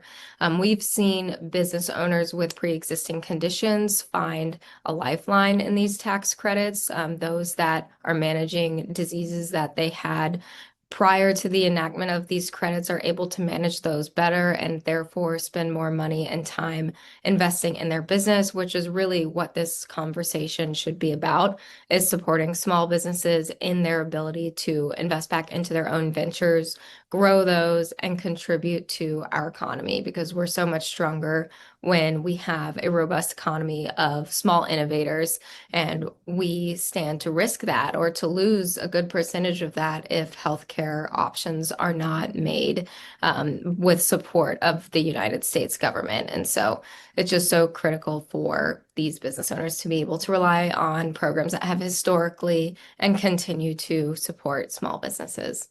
So I will go ahead and turn it back to you, Lauren, to close us out. Thank you so much, Alexis. And I am going to turn to Q&A briefly. We actually had one question submitted, and it's so great that we still have Congressman Walkinshaw on. I think he can speak very eloquently to this point. So our question that was submitted from Dwayne from Live Events Coalition, and he asked that the following: please speak to the GOP talking points as well to clarify what is technically true, of course, but more importantly, to debunk all of the lies coming from that side, especially that, end quote, Democrats want to give free healthcare to illegal aliens, quote, and other untrue claims they're using as an argument against negotiating on this issue. Yeah, thank you. Great question. And, we've seen over the course of this debate, a debate where, Democrats here in Congress are fighting for health care, and Republicans who have been trying to repeal the Affordable Care Act for 15 years are trying to find anything that they can do to discredit it. A lot of different arguments. It seems like they have a different argument each day. Today, they're arguing that, even when we established the Affordable Care Act, as Speaker Johnson said, it was designed to collapse under its own weight, which is flat out untrue. It wasn't designed to collapse under its own weight, nor is it collapsing under its own weight. It's under threat by Republicans here in Washington. But an earlier talking point, an additional talking point that they have used is that Democrats are fighting to provide health care coverage to, quote, illegal or undocumented immigrants. And it's just flat out untrue. The law is very clear. Undocumented immigrants are not eligible for the Affordable Care Act exchanges. They're not eligible for comprehensive Medicaid coverage. They're not eligible for comprehensive Medicare coverage. So I honestly don't think that there's a kernel of truth to the argument that they're making. What they might say if they were given truth serum to justify the false statements that they're making is that there is a program, an emergency program, so that if someone who's undocumented goes to an emergency room and needs critical care, that they can get that care. And they never describe it that way because I think even for my Republican colleagues, the idea of turning away someone who was in critical need of health care at an emergency room, whatever their immigration status, I think even my Republican colleagues would feel a little bit uncomfortable verbalizing that. But there's no truth to the assertion. We're talking here today, especially about the enhanced premium tax credits. Folks who are undocumented not only are not eligible for the enhanced premium tax credits, they're not eligible to get health insurance on the Affordable Care Act exchanges themselves at all. So it's designed to distract and mislead from the real issue, which is the refusal here in Congress to just do the simple bipartisan thing, which is extend these tax credits so people can stay on their health care coverage. Thank you, Rep. Walkinshaw. And we have another question, quite a few questions submitted. I'll go to the next question. And this could be for any of our experts that spoke today, Rep. Walkinshaw, Alexis, or Sean. Do any of our esteemed experts on the call today have any figures that show the number high quality early childhood education businesses that take advantage of ACA across the nation and specifically in Michigan? I can take that. Can you hear me?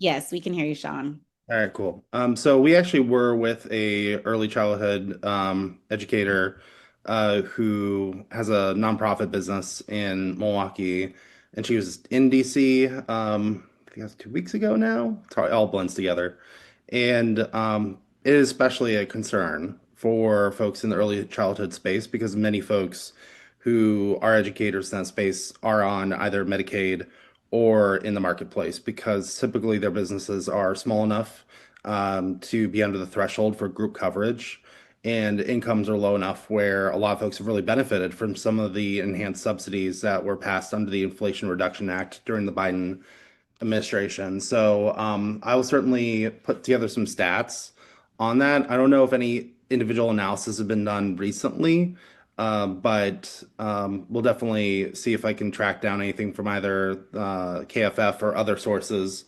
about childcare folks, especially being impacted, and I'll follow up with you about that individually. Thank you, Sean. I will go to our next question.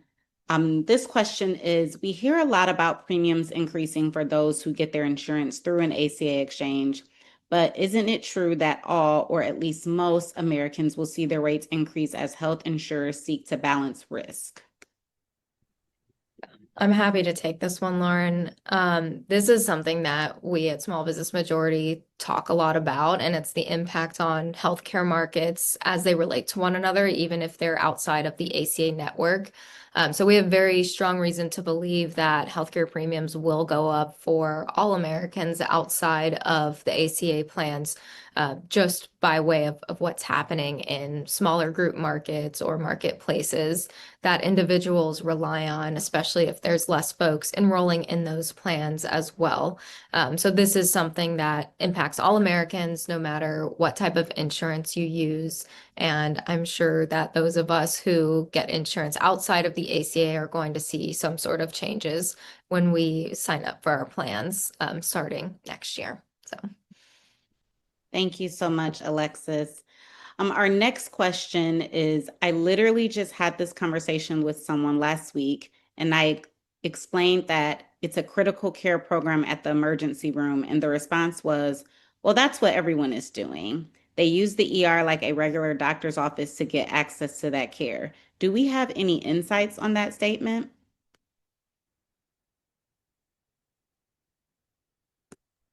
I can respond to that. So that rule about folks having to be admitted to the ER, that was done under President Ronald Reagan.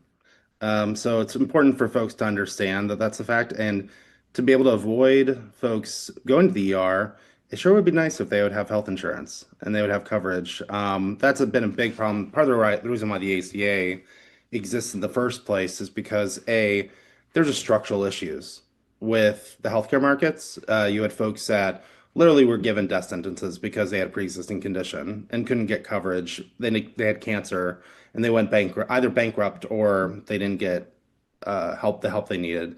And that's just like, I think in a country as wealthy as the United States of America is just like morally bankrupt and can't be allowed. And so that was one of the reasons why the ACA provide those protections and also create some basic standards that these insurance, that the health insurance had to cover, preventative care and other things. And so, we we don't want to go back to the way things were before the Affordable Care Act.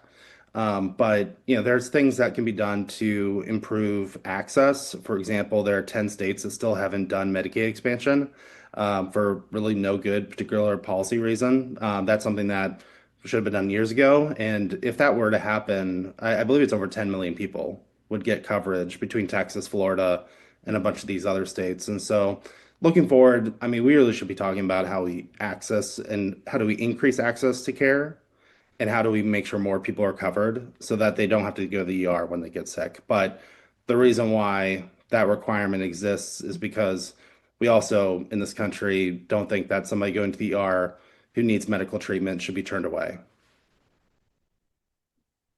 Thank you, Sean, and for connecting that historical piece of what was in effect under the Reagan administration. It is important to understand how things that take place in the past can affect us in the present. So I will move to our next question. The question is the following. I'd like to learn about those statistics regarding early childhood professionals as well, but I'm interested in national numbers. So I think this is relative to the previous question, but another person wants to know what it looks like on a national scale. Yep, we'll work to get those numbers for folks and send them around. All right, thank you so much, Sean.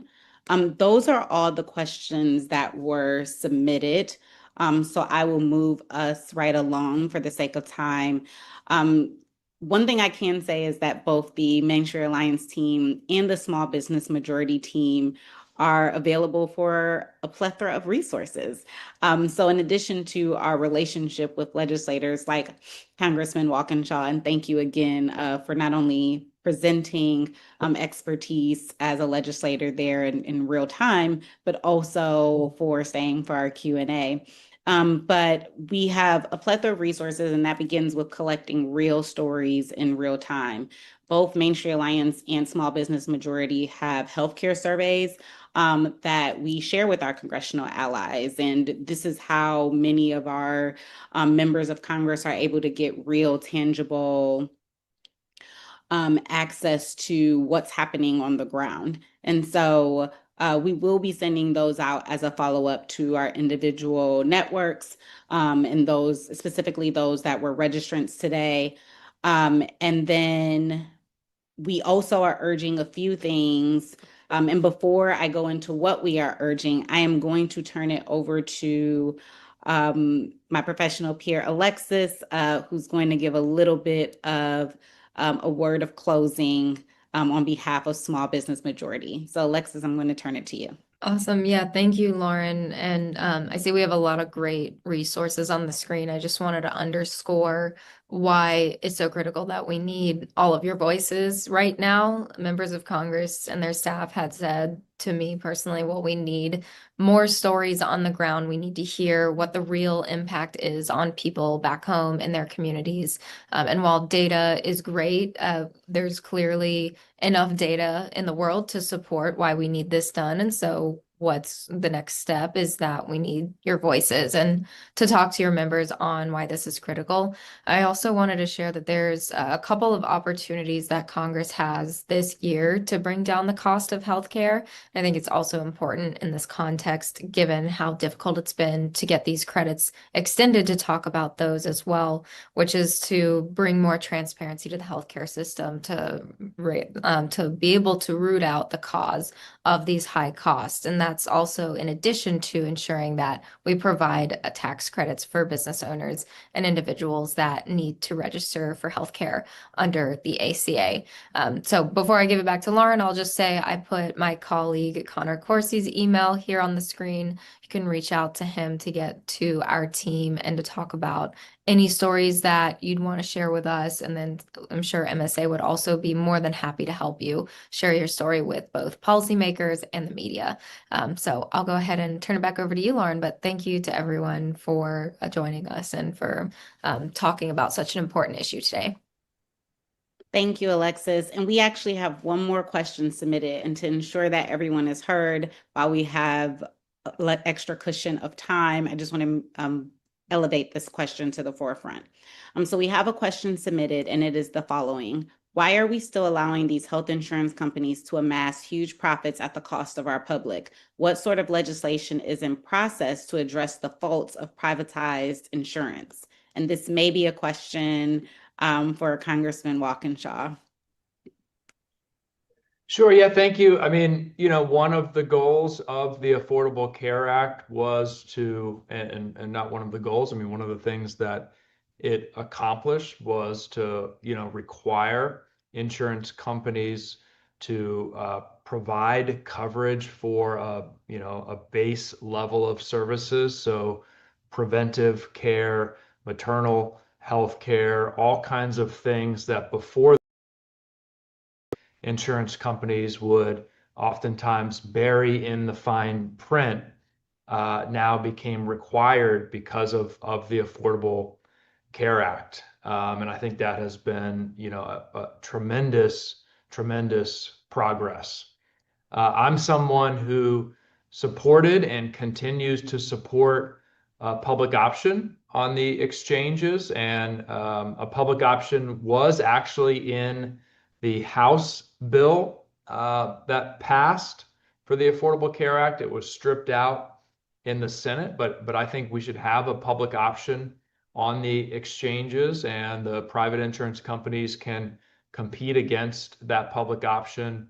I'm someone who believes we should lower the Medicare eligibility age from 65 to 55, which captures a huge group of uninsured folks in this country, add dental and vision coverage to Medicare. So, I think there's a path to get to that universal coverage with a blended model of public and private coverage that works better for everyone. But certainly here in Congress, at least on the Democratic side, there's a broad spectrum of views in terms of what that mix should be and how we should get there. But I do think it's important, especially as we're in this fight today to preserve the Affordable Care Act, to remind ourselves that it instituted some critical reforms over the objections of the insurance industry in many cases, instituted some critical reforms to protect consumers. So there's more progress to be made, but it does represent tremendous progress from where we were before. And Thank you. then Lauren, if you don't mind, I'll also add, based on, the last point that I just raised about transparency and why that's so important.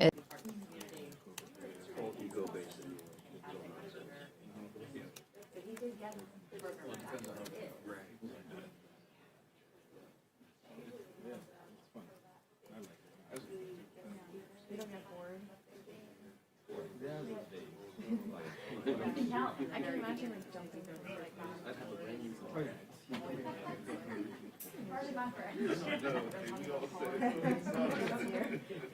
But yeah, it was rough. Oregon was rough. East Northwestern now. That was like. He's right. You're out. Well, three. Okay.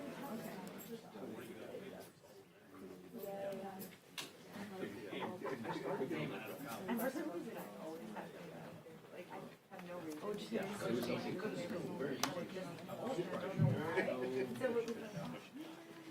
like any other place, I would be better losing to. Anyway, congrats. That was a tight game. It was very much so. My brother-in-law's also on there. Oh, okay. There you go. He's very happy about it.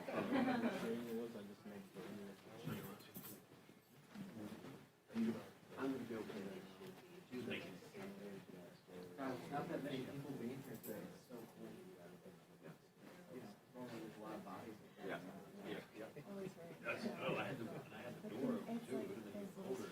Just open the door. Did you check that? You said I did, yeah.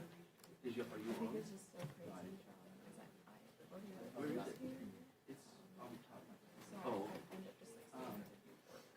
I'm thinking more along the lines of this camera.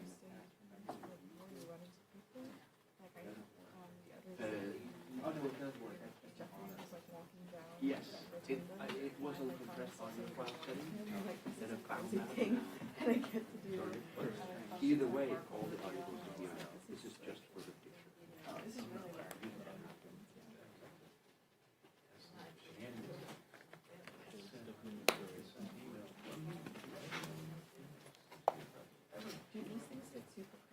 me being in a meeting. Yeah, we've had that. I got so much. I didn't get in trouble. I got an email. Did you say you? Wasn't. Did you say you? Wow. Thanks. It's my bag.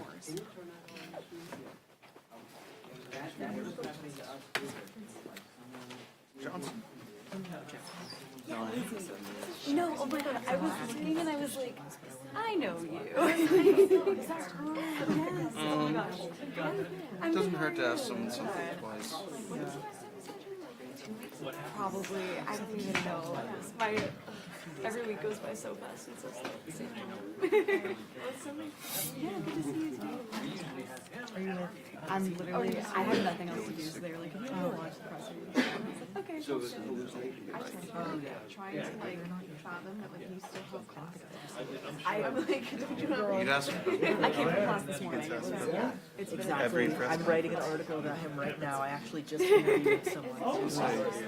we will have an endorsement out Yeah. in due time. I don't think it's gonna happen. Make our decision. I wish I could say. No, they literally just dropped me off. I think they felt bad because there just hasn't been like much for me to do. So they were like, "This is better than you just like sitting around." Yeah, it's always just like shut down, shut down. Yeah. Oh my god, I want so many times to get like social. Yes, please. Yeah, Van Hollen. I don't want to be like Senator Van Hollen. Wait, no. What's your Instagram? It's a pretty big one. It's like. Or wait, also get you. Yes, I need to of course. Of course. Except Elizabeth. Gotta be a LinkedIn. Literally. I know we have to have so many. It is taking social presence. No, it's really odd. Also, I'm sorry, my profile picture is weird because my friend From New York. I lost from New York. So it's just like my friend. Wait, that's awesome. Like a week. Wait. Yeah, and the race is pretty much set But I in think stone. I have to stay on the list. Okay. At this point. Better part of students, like, the Israeli, Sunday's really it's like the biggest campaign. I think it's like $1 million.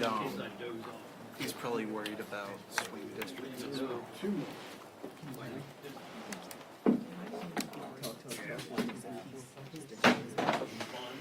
Just because he wants to be speaker. Oh. He wants to win. Yeah. I tell you, those are so relaxing. It's not dedication. It's very calculated. It's probably wise. There's probably fewer people upset about not commenting on race than there would be. Well, I was set up here, but I moved. Yeah, it's about donors and voters. It does make sense. So many Democrats endorse him. More than usual, I'm like, I know AOC. Yeah. It feels like other people are risky.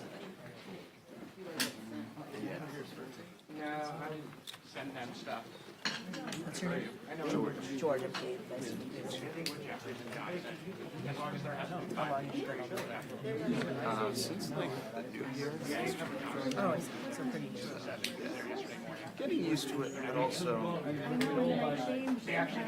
the building surrounds me. Almost literally. Yeah. Yeah. It's so big too, but I can see how it's also. You gotta make sure I have vacations. Right? Yeah. You cover just the house side? House and Senate. I usually gravitate towards house though. I feel like house is more interesting. It's easier to get people too. Really? Yeah, like the reps, they're less busy than a senator. I thought it was the other way around actually, but that's good to know. That's at least just my experience. I was doing art speech like a few times, and I approached a very It's just commenting on your blue. but she doesn't have time for There's a lot of people who and I have approached it high profile. wear blue. Grandma do Trish up in the gallery. She's wearing blue. Yeah, Anna Rosa has These are FOMO good to go of blue. through. He answers my question. Yeah, he's pretty good. Gift shop.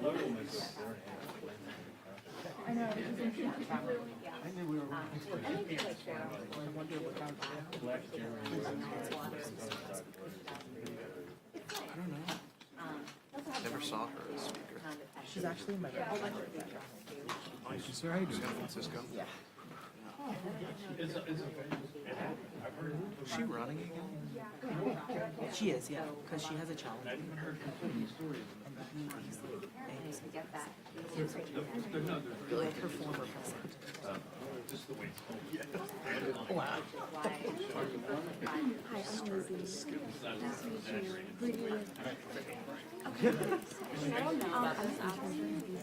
Yes, but there was just a lot of people yeah. Yeah, so I'm here. Yeah, she filed a paper. I don't know. Yeah. Sometimes you have someone who's just, they filed, but they're not raising money. And that's like a clear sign of like Does she Joni need to Ernst. raise loans? Probably someone's not doing anything. Like Joni Ernst in Iowa. Like she was planning, she was like, Oh, yeah, hey, Denise. I'm gonna run again, but she just wasn't. How are you? Is she still going to Metcalf? No. No. She's gonna retire. Sitting. Yeah, go ahead. Just doing photos for this.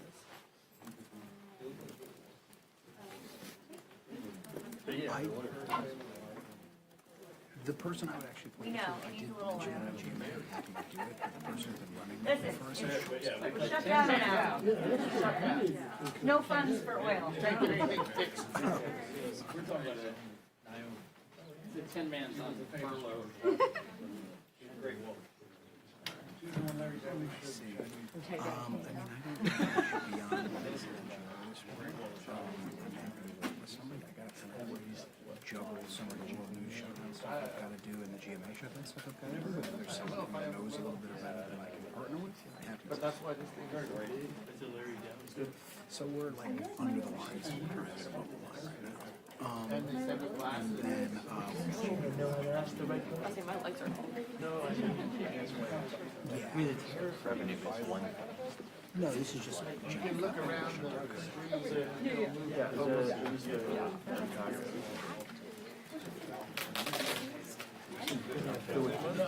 I'm not, you have to. Oh, but I can help out if there's someone who's Friday. Cool. Thank you.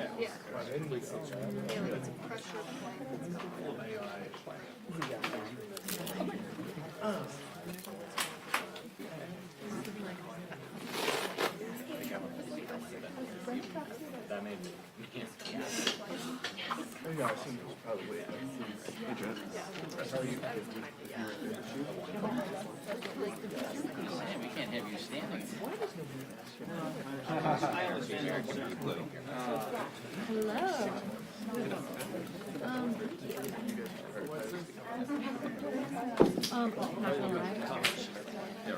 Well, you know. I was thinking Yeah. I mean, like.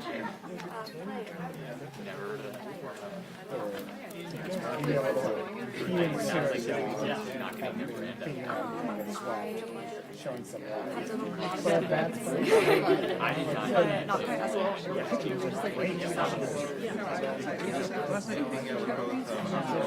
Yes. Yes. But I think they only said it's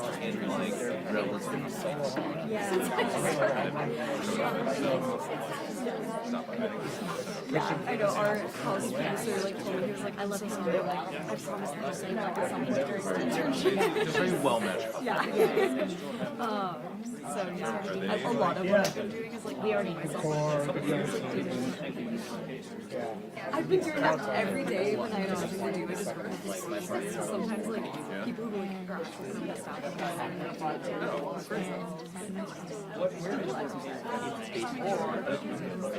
we're pretty high on it. yes. Yeah. Yeah. I lived in class.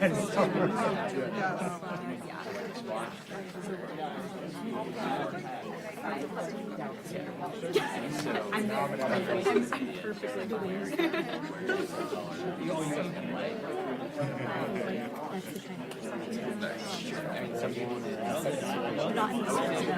I've done like Johnson. You got her.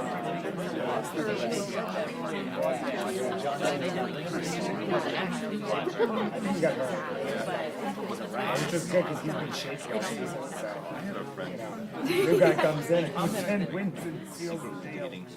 Gray is okay. Yes. By the way, save the date. Okay. I was gonna say, I've interned for an extra station, but I have a friend that works in a car station. That's fine.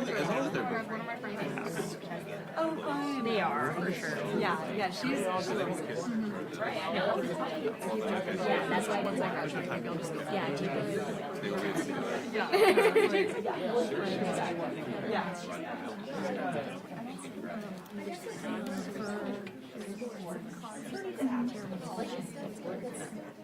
Okay. Yeah.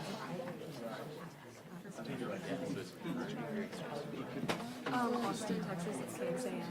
I'm from Homestead. Yeah. It was really fun.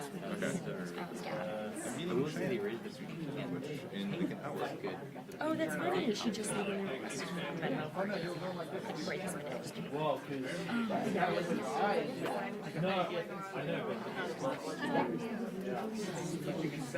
I like it.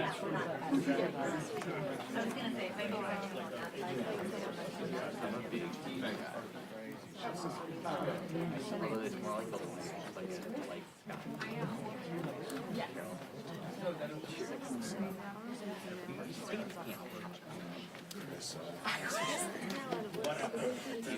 Right now, like if I give you oh, okay. Yes, give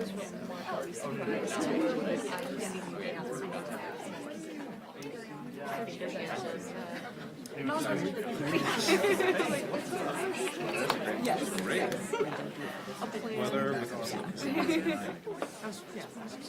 They do that today. They do that all the time. Hit my mileage for the week. They say, Yeah. every time I say use space constraints faster. It was a work. I could also see this is the I was office. Here they Yeah, they don't, they also don't have the people saying, last question. Oh, they don't? I've never heard that. I feel like yeah, I just had that thought when I It's much less high stakes for him. like slow myself down before training. Like, if not thinking about Right. it was crazy. One of my college classmates ran the 10 miler in 6-minute miles. He's a weird dude. Yeah. No, I haven't heard it. No, it's not. No, it's not.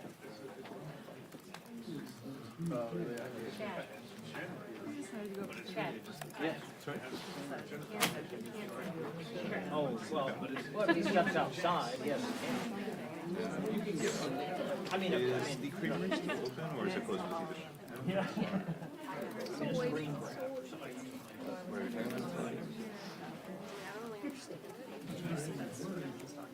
Oh, that was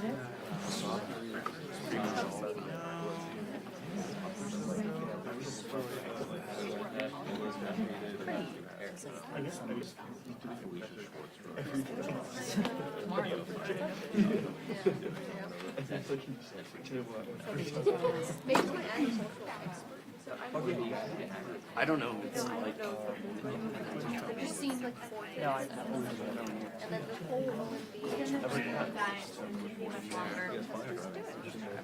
sure you can't just like stop at that or anything. Like, how do you respond to the Houthis?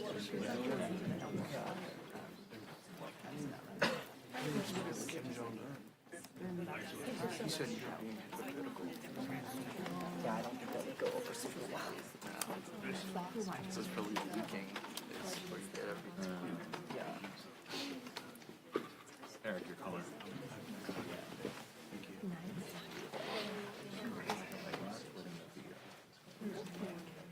How many wives do you have?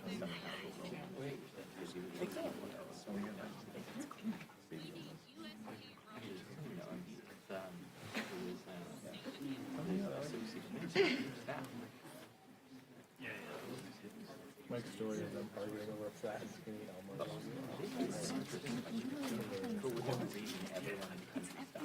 Mike's mom got us one LO, one sorry, rookie twins, you have to get them the same sport. Obviously, they don't care about cookies at all. He just sort of lives on the floors of theirs. Elmo is like, causes so many fights. So then he bought a new Elmo, thinking it would be the same Elmo. Heads up. And yesterday, guess what? He took him out. Good afternoon, everyone. This is day 14 of the Trump Republican shutdown. House Democrats and Senate Democrats remain committed to finding a bipartisan path forward to reopen the government, enact a spending agreement that actually meets the needs of the American people and addresses the Republican health care crisis. The American people know that Republicans have shut the government down because of their unwillingness to provide health care to everyday Americans, working class Americans, and middle class Americans. The Republicans have created a health care crisis that is devastating people all across the country. Working class America, rural America, urban America, small town America, the heartland of America, and black and brown communities all throughout America. That Republican healthcare crisis includes, but is not limited to, the largest cut to Medicaid in American history, hospitals, nursing homes, and community-based health centers closing all throughout the country because of what Republicans did in their one big ugly bill. The country faces a possible $536 billion cut to Medicare if Congress doesn't act by the end of this year. The Republicans continue to refuse to extend the Affordable Care Act tax credits, which is going to result in tens of millions of Americans experiencing dramatically increased premiums, co-pays, and deductibles. All across the country, including,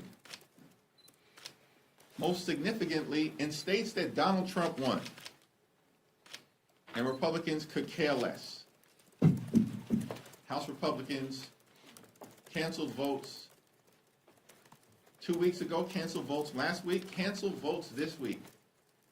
House Republicans are on vacation, House Democrats are on duty here in Washington, D.C., ready to reopen the government, ready to support our troops and hardworking federal civil servants, and ready to address the Republican healthcare crisis that is crushing people all across the country in an environment where the cost of living is already too high because of failed Republican policies like the Trump tariffs. Questions? Senator Jeffries.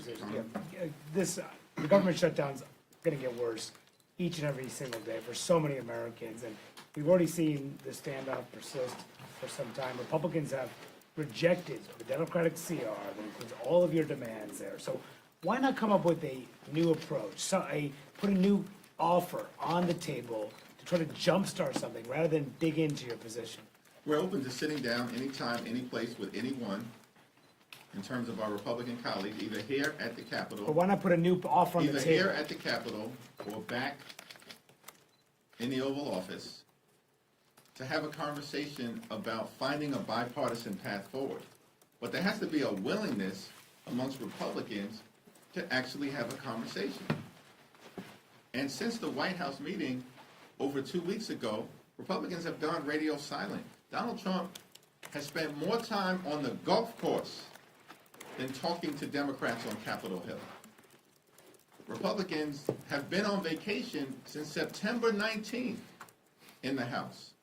And in the Senate, the Republican strategy is to do the same exact thing, bring the same failed partisan Republican spending bill to the floor over and over and over again, knowing it's going to go down.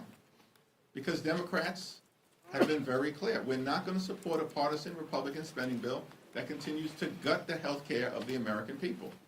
We are open about having a good faith discussion with our Republican colleagues to hear their ideas about reopening the government while at the same time decisively addressing the Republican health care crisis. Leader Jeffries. Thank you. Thank you. In terms of the military, it looks like OMB is finding money and appropriating it to pay the military. Do you agree with that strategy? Are you on board with that? And are you interested in ultimately one bill on the House floor to pay the military? I agree with making sure that our men and women in uniform, our active duty troops, are paid. We also need to make sure that we take care of all of our hardworking federal civil servants, which is why Republicans should be back here in Washington working with us to reopen the government, as opposed to continuing the Trump Republican shutdown. Leader Jeffries. Leader Jeffries. Good afternoon, thank you. Republicans have run on repealing and replacing Obamacare since 2010. But you're arguing for these subsidies to help subsidize Obamacare here. Isn't that an indictment that there's a problem with it, the fact that it needs to be propped up in some form? No, the overwhelming majority of the American people, including in Republican-run states, support an extension of the Affordable Care Act tax credits because they know that the Affordable Care Act has been an important part of ensuring that everyday Americans can afford to go see a doctor when they're sick, when their children are sick, and when their families are sick. And from our standpoint, it's strange that Republicans want to make this a partisan fight. This is not a partisan fight as far as Democrats are concerned. This is about the American people.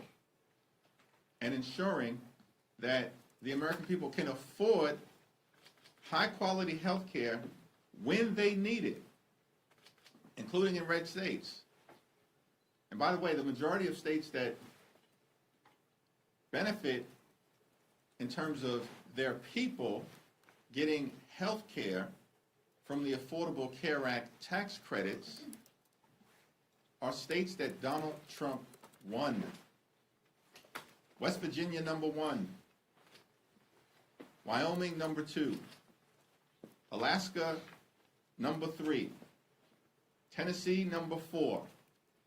Mississippi, number 5. And states 6 through 10 are also states that Donald Trump won. This is not a partisan issue for Democrats. We care about making sure the American people can afford health care. Whether you're a Democrat, an independent, or a Republican, we are fighting for hard-working American taxpayers. The Republicans do have a credibility issue when it comes to health care and the Affordable Care Act. The American people know we're standing on the side of lifting up their quality of life, and Republicans.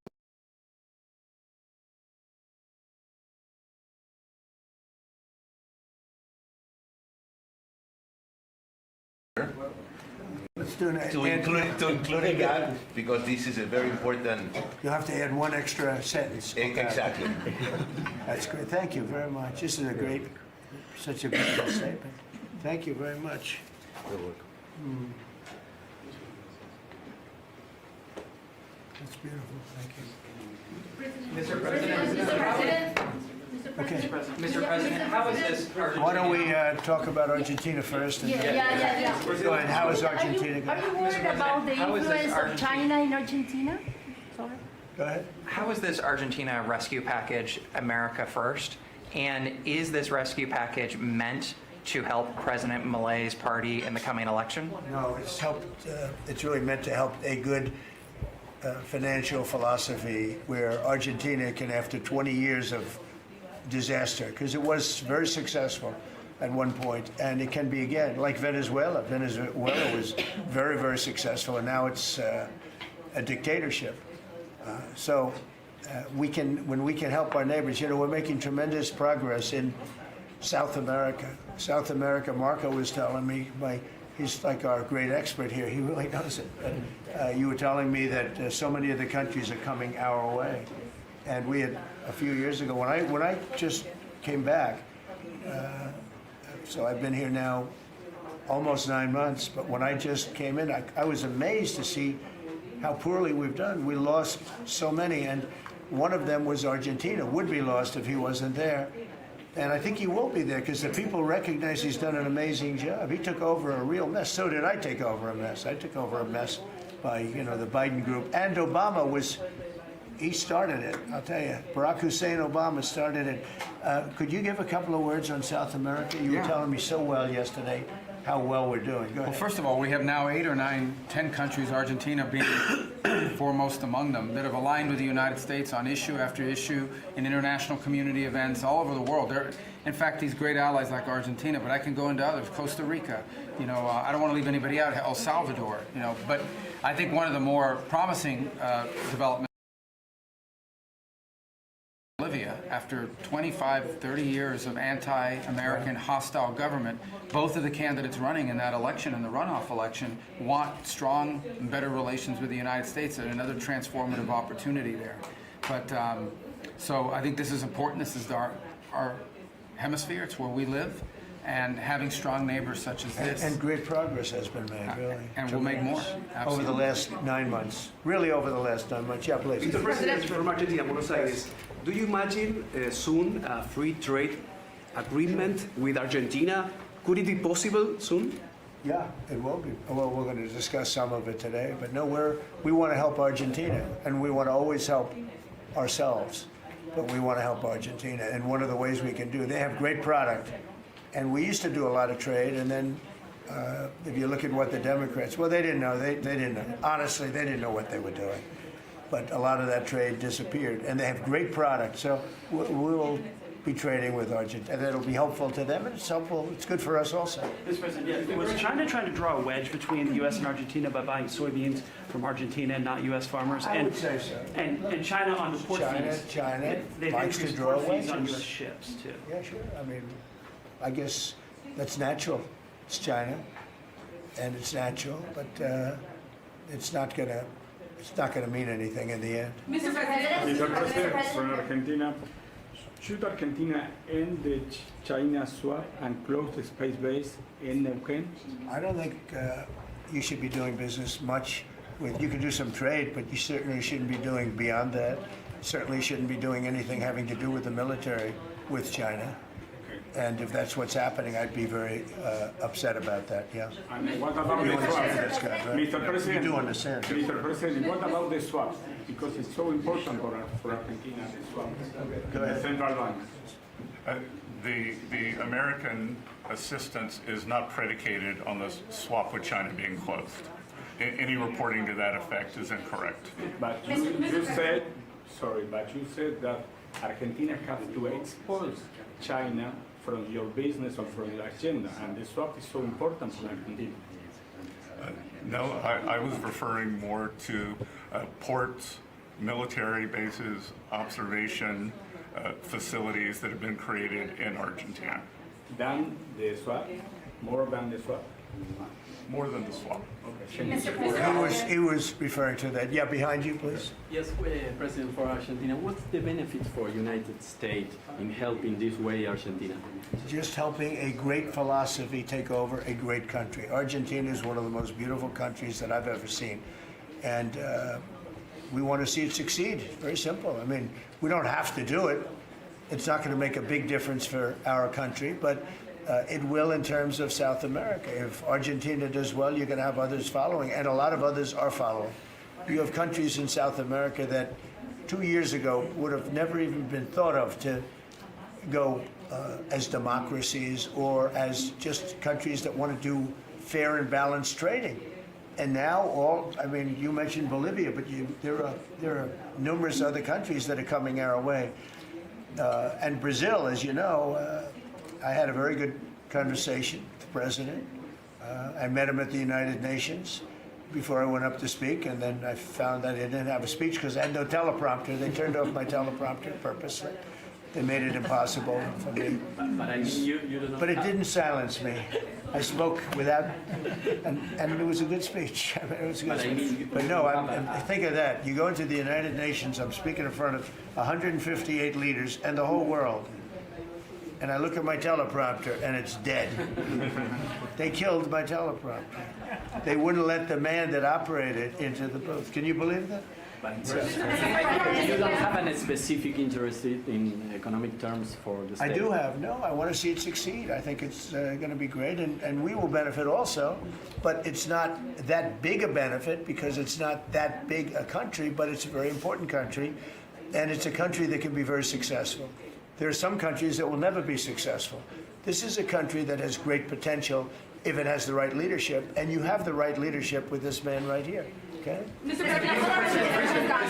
President, would you support dollarization? I would say that I'll leave that up to my my economic people, but I like the dollar. I'm very strong on the dollar.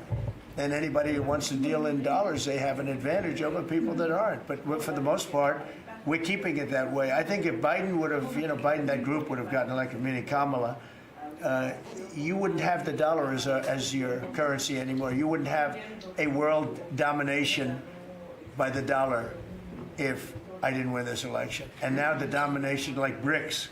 I told anybody who wants to be in BRICS, that's fine, but we're going to put tariffs on your nation. Everybody dropped out. They're all dropping out of BRICS. BRICS was an attack on the dollar. And I said, you want to play that game, I'm going to put tariffs on all of your product coming into the U.S. They said, like I said, we're dropping out of BRICS. And BRICS is like, they don't even talk about it anymore. Scott, you want to add to that, please? We're very happy with the current currency arrangement. Mr. President, your ABC fake news. Mr. President, Brian, please. First of all, congratulations. I don't take questions from ABC fake news. After what you did with Stephanopoulos to the Vice President of the United States. I don't take questions from ABC fake news. Brian, go ahead. Yes, sir. First of all, congratulations on achieving peace. You are indeed the peacemaker. On a lighter... Did you ever think I was going to be called a peacemaker? Actually, I did. I saw some of the actions you were... Go ahead. But on a lighter note, Alyssa Farah, she is one of the hosts on ABC's show The View. She said a while back, I'll quote, "If Trump gets the Israeli hostages out, I promise I will wear a MAGA hat for one day on this show and say thank you for doing it." Your response? Well, did she put the hat on? Well, she hasn't got the hat yet. Who is it? Which one? Alyssa Farah. Well, she used to work for me. So she used to work here. I'll tell you about Alyssa. She worked here. She gave me the most beautiful letter when, you know, the administration, the time came up, the election was rigged, I left. She gave me the most beautiful letter you've ever seen. I was a great president. What a great job. Some of the letters been quoted. This is Alyssa, who I never thought was very outstanding. I figured she would not make it. And she didn't have a big role here either. And then we had January 6th, and she left after that or before that, but she gave me the most beautiful letters. And then even months after she left, and while we weren't here any longer, she sent another letter, glowing letter, beautiful letter.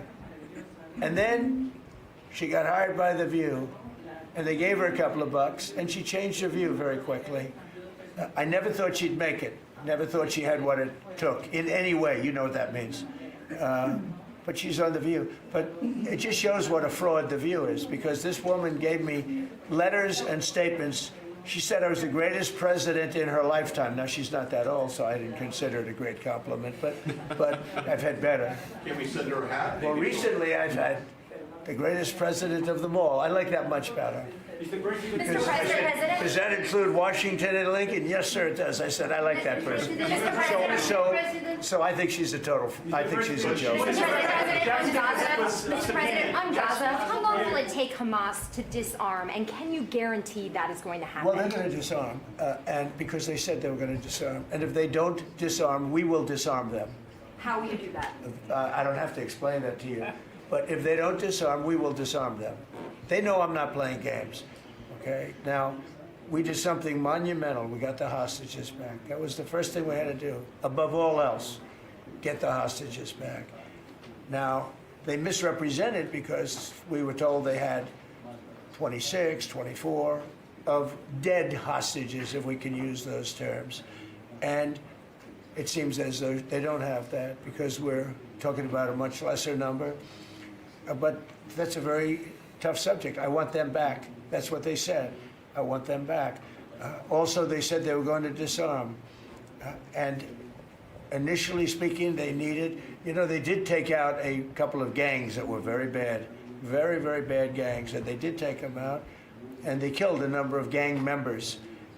And that didn't bother me much, to be honest with you. That's okay. We had a couple of very bad gangs. You know, it's no different than other countries. Like Venezuela sent their gangs into us, and we took care of those gangs. We have Washington, D.C. is one of the safest cities in the country. It was one of the worst cities in the country if you go back just a little while ago, right? Now it's safe. You can walk to work. Isn't it nice? But we have told them we want to disarm, and they will disarm. And if they don't disarm, we will disarm them. And it'll happen quickly and perhaps violently. But they will disarm. Do you understand me? Yes, you say because quickly. you always, everyone says, oh, well, they won't disarm. They will disarm. And I spoke to Hamas, and I said, you're going to disarm, right? Yes, sir, we're going to disarm. That's what they told me. They will disarm, or we will disarm them. Got it? The deadline you're going to put on them before you take period action. of time, pretty quickly. Mr. A President. reasonable period of time. Congratulations on the peace you achieved in the Middle East, first Thank of you all. very much. And my question is regarding Argentina. Does continue... Are you from Argentina? I'm from Argentina, yes. I like the Argentina. I like them much better than ABC. Than ABC fake news. Me too, sir. Yes, go ahead. Does continued U.S. support for Argentina depend on the results of the upcoming legislative elections and the ability of the government to pass long-lasting reforms through Congress? Well, I think if they don't do that, we're not going to be around very long. Scott, can you handle that one, please? We're confident that the president's party will and the coalition will do well in the election, and this aid is predicated on robust policies, and going back to the failed Peronist policies would cause a U.S. rethink. Thank you very much. It's a little bit, it's a great question. It's a little like New York. You know, you're reading in Argentina about New York. We have a problem. We have a communist who's 33 years old, doesn't know a damn thing. Practically, he's never worked a day in his life. And he sort of caught on, right? And I'm not going to send a lot of money to New York. I don't have to. You know, the money comes all through the White House. And if his policies, which is proven for thousands of years, doesn't work. You know, we don't have to prove it again. We're not going to ruin one of our great cities because we'll make that great. We will clean up the crime in about 30 days. It took 12 days to do Washington, D.C., so New York is bigger. And Chicago, we've already made a lot of progress despite fighting from the government, but Chicago's doing great. Memphis is doing really great. You know, we have great support there from the political leaders. They said, please come in and clean up crime. And we love it. We've in 1 week, Memphis is so good. It's so much better. We'll have it within a month. We'll have that into a safe city again. And all of these cities, we want to clean them up. We don't like that opposition. But if somebody's going to be a communist mayor of New York, it's a fluke if he gets in. There are a lot of failed people that he's running against. I mean, you have inferior candidates or something because he's a communist. He's not a socialist, by the way. There's a big difference. He's a communist. He's down and dirty. He's a communist. He hates police. He wants to get rid of all police. I mean, how can a policeman? He hates Jewish people, and yet he's got Jewish people supporting. He hates Jewish people. So it comes through the White House. The funding for New York and for every place comes through the White House. And I'm very generous, and I was always very generous with New York, even when you had opposition there, but I was always very generous. But I wouldn't be generous to a communist, a guy that's going to take the money and throw it out the window, because you're talking about hundreds of billions of dollars. And we're not going to let somebody get into office and squander the taxpayer money from this country. We're not going to let it happen. So it's a little bit like that with, if you take a look at Argentina, if the president doesn't win, I know the person that he'd be running against, I believe, probably. We probably have the person. A person is extremely far left and a philosophy that got Argentina into this problem in the first place. So we would not be generous with Argentina if that happened. If he loses, we are not going to be generous with Argentina. Mr. President, you talk about Argentina and important in the Latin American. What is your plan for Venezuela? But is the terrorism, the narco-terrorism in the President Maduro? What is your plan about it? Venezuela's done a couple of things very badly. Number one, we get drugs and all of that. But we get something in a way worse because they're a big purveyor of drugs, but we have worse. What they do very well is they send their criminals into the United States, and they send Tren de Aragua, that you know very well. You're from Venezuela, I assume. And they send them in by the thousands, literally. And these are the worst of all. And they empty their prisons into the United States. They empty their mental institutions into the United States. And because we had a president who's low IQ, he didn't realize what was going on. And the people that are high IQ that surround him, but they happen to be lunatics, radical left, they're highly intelligent, radical left lunatics, okay? So in a way, that's worse than having a guy like Biden. But they ran the show. You heard about the Autopen. The person that really operated the Autopen, but it was really the people that told the person that operated the Autopen what to do. Those are the people that really were president, okay? So we're not going to stand for it in this country. And by the way, that Autopen thing is under serious investigation. Just this, I don't think you care because you're from Argentina. You couldn't care less about that. But I just want to say, because I do the weave, you know, the weave, cover a lot of different subjects. But the people that are involved in that Autopen scam, because he barely signed anything. I mean, this guy, I don't know how you can be president. He barely signed it. But the only thing we can find for sure is that he signed Hunter's pardon, his pardon. Hunter's pardon, I like that. That's a good combination. So we're going to work very much with the president. We think he's going to win. He should win.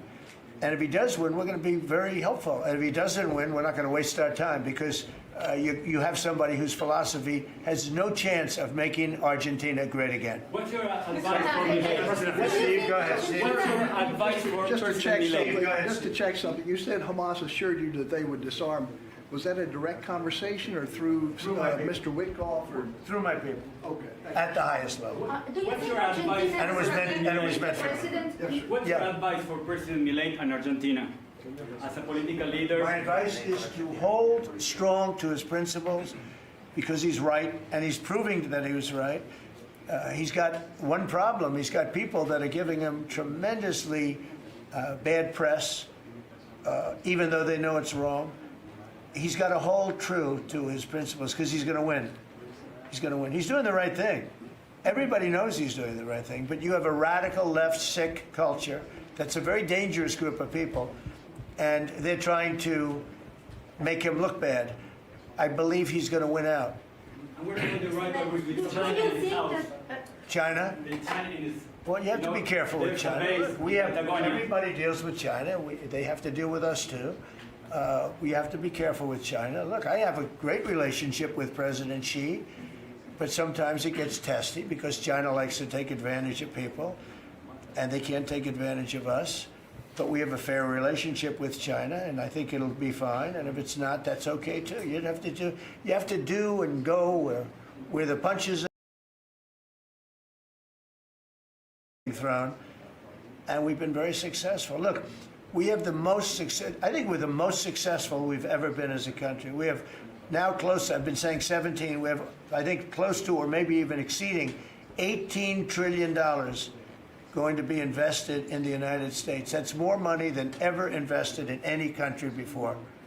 Even countries with much bigger populations like India or like China. Nobody's ever had $18 trillion invested in the country. We have, and that's because of November 5th election, because I won. Oh, if she won, you'd be negative. You'd have people getting out of the country. This country would have been in a major depression. If she won, we would have been 1929. They'd like to see that anyway. That's why they keep the government laws. They have a shutdown based on nonsense. They want to give away 1.5, think of it, they want to give away $1.5 trillion to people that come into the country illegally. And as you know, the borders now are closed. But when they hear that they get the greatest health care package in the world and they have no money, but they're living okay in another country, they head up and they start forming caravans and they try and come into our country. But the big problem is they want to give health care to people that should not get health care. They want to give health care to illegal immigrants by the millions. Look at Gavin Newsom, what he's done. He's ruined California. He gives health care to anybody.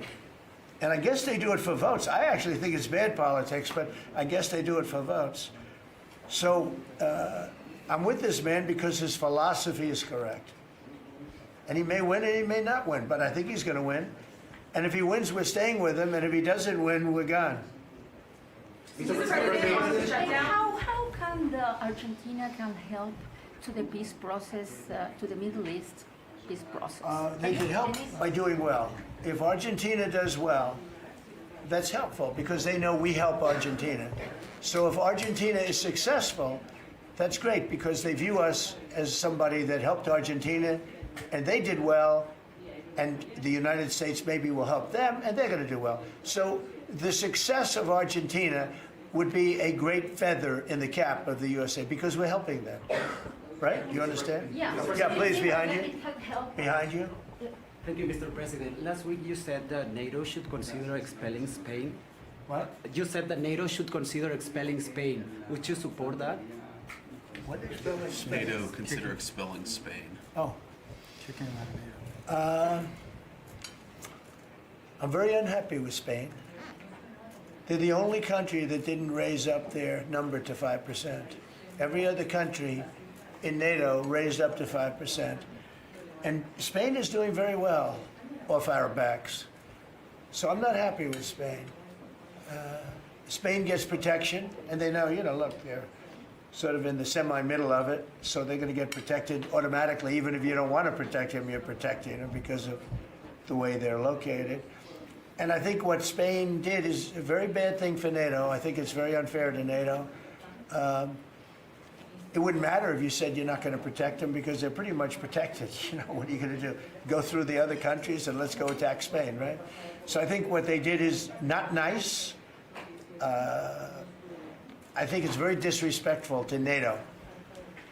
In fact, I was thinking about giving them trade punishment through tariffs because of what they did. And I may do that. I think unbelievably disrespectful. Spain, the only one out of all the countries in NATO, the only one that said that is Spain. And I think that's, I think they should be punished for that. Yes. I do. On the government shutdown, you have the money to pay the troops on October 15th. Okay. How is I actually have a man who is a very wealthy person, you'll know that when I tell you this, who called a donor, a great gentleman, and he said, if there's any money necessary, shortfall, for the paying of the troops, that I will pay it, meaning he will pay it. How about that? I said, look, we're not going to need it. We're going to take care of our troops. But this was a position that's being forced upon us by Democrats. And all they have to do is just sign a piece of paper saying we're going to keep it going the way it is. There's nothing. It's not like it shouldn't even be an argument. They've signed it many times before. I don't want to bore you with the fact that Schumer said 100 times, you should never close up government. But Schumer's a weakened politician. I mean, he's going to finish his career as a failed politician. He's a failed politician. He's allowed the radical left to take over the Democrat Party. So if they write books about that, if they write books about him, they're going to have to say that his career ended by allowing the radical left to take over the party. I mean, I won an election in a landslide because people are not into the radical left, and the Democrat Party is. People didn't want to see men playing in women's sports. They didn't want to see transgender for everybody. They didn't want to see all of the different things that they do that's so crazy. Open borders. I mean, the worst thing that he did to us, it's not inflation, because we fixed inflation. Prices are way down. I don't know if you saw that gasoline went to 58 just now. Did you see what's going on with gasoline? We track that. No, $58 a barrel. Yeah, we track that. Nobody can believe it. I'm very proud of that. You know why? Because we're pumping like we've never pumped before. Because if you get the gas price down, everything else comes down. It's very simple. And he went away from my policies, and you had the greatest inflation. The last administration had the greatest inflation in the history of our country. And now, as you know, groceries are down. It's all down. But on the shutdown, are you settling in for is this going to be a long term? Are we looking months? It's up to them. All they have to do is just vote to extend. We don't need it. We're not saying we want money. All we need is a right to extend. They want a right to extend, but they want $1.5 trillion so they can give it away to illegal immigrants, the people that are invading your cities. And many of these people, for whatever reason, I mean, I understood this. I called it a long time ago. These countries are run by people I know. Friends of mine, like I know this gentleman. I hope you haven't said, he probably did too, why not? They send up their worst people. They send up people that are criminals, they send up people from jails. And at best, the best ones they send up are people that don't work very hard and that are on a social form of welfare. And they're sending those people into the United States. I don't blame them, I'm angry at them, but I don't blame them. But I'm really angry at Biden and Kamala and that group of lunatics for allowing it to happen, because it's the hardest thing. Now, you know, we're sending them out. It's incredible the job that Christie and Tom Homan and the whole group is doing. But we shouldn't have to be doing that. We're doing a lot of work on getting people out of here. Tren de Aragua has caused tremendous damage, and our soldiers are great. You know, our soldiers are now based on merit. They're not based on woke, because we won the case in the Supreme Court, which was the bravest case. I have such respect for the Supreme Court because of what they did with merit, because our country was built on merit. Countries are destroyed on woke. You know, I made a statement, and I hated to make it because it sounded bad, but everything turns to you know what when it goes woke. You remember the term. I don't like to use it because you might have some children listening, but it turns bad. And no, we have the hottest country right now anywhere in the world. That's why he's here. That's why every other country wants to meet here too.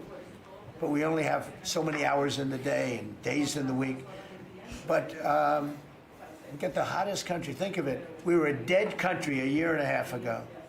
And now we have the hottest country anywhere in the world. It's pretty good. Did a good job. Okay, any other questions? Would you like to visit Argentina? Mr. President. Would you like to visit Argentina soon? There is an invitation for that. What does that mean? Do you like to visit Argentina soon? I do. I would love to. I'm just a little busy. I would love to. I'd love to go to Argentina. I'd like to be like Biden. I'd like to go to the beach. You know? My legs are not quite as thin as his. My legs are slightly heavier. My arms are slightly larger. My body is a little bit larger than his. I'm not sure it would be appreciated on the beach, but I'm not going to take a chance. You won't see me in a bathing suit. You won't see in a bathing suit sitting on a beach in Argentina, falling down, not being able to lift a 3-ounce chair, meant for old people to lift, and he couldn't lift it, so we had a problem. He spent too much time on a beach. Somebody told him that he looked good in a bathing suit. And you'd see this guy on the beach all the time. I never quite understood it. Steve, go ahead. Could you preview your meeting with Ukraine President Zelensky on Friday? You expect to talk about weapons? Is there going to be a package? Interesting meeting going on. Look, I'm very disappointed because Vladimir and I had a very good relationship. Probably still do. I don't know why he continues with this war. This war has been so bad for him. He's going into 4 years of a war that should have he should have won that war in 1 week. He's now going to soon be into his 4th year. He's lost 1.5 million soldiers, probably, close. Certainly in terms of wounded and no legs and no arms and all the things that happen in horrible wars. It's a horrible war. That's the biggest thing that's happened since World War II in terms of death. It's bigger than any of them. I settled 8 of them. The biggest is that in terms of death. Incredible. I think India, Pakistan had great potential too. We did a great job of that one. But he's got to really settle this war. And you know, they have long lines waiting for gasoline in Russia right now, right? They have long lines. Who thought that was going to happen? And all of a sudden his economy is going to collapse. And I'd like to see him do well. I mean, I had a very good relationship with Vladimir Putin. But he just doesn't want to end that war. And I think it's making him look very bad. He could end it. He could end it quickly. And I have to tell you, I give credit because who would think that Ukraine could have fought Russia for 4 years to essentially a standstill? Now, there has been some early, you know, before they knew what the hell was happening because it happened quick. Biden should have never let that happen. That's a war that should have never happened, but it did. But it's not making Russia look good, I will tell you that. Tomahawks in Ukraine? We'll be talking about Ukraine, yeah. I mean, I have the president coming in on Friday, and I know what he has to say. He wants weapons. He would like to have tomahawks. Everyone else wants tomahawks. And we have a lot of tomahawks. Tomahawk is do you need any tomahawks in Argentina? You can cross Moscow, tomahawks. You need them for your opposition, I guess, because see, in this country, they'd use tomahawks for the opposition. I don't do that. I'm much nicer. The Democrats would use them if they had the chance. They're sick people. Go ahead. President, are you worried that this plan with Argentina can fail? Anything can fail.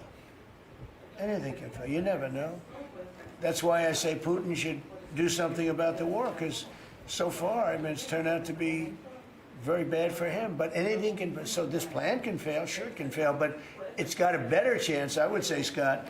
It's got a better chance of success than failure. And if it's successful, it's an unbelievable success.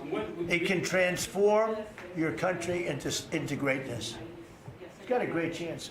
We'd like to give it a chance. Anything can fail, but we'd like to give it a chance. And we think, because he's made so much progress. I mean, the work that he's done over the last 4 years is incredible.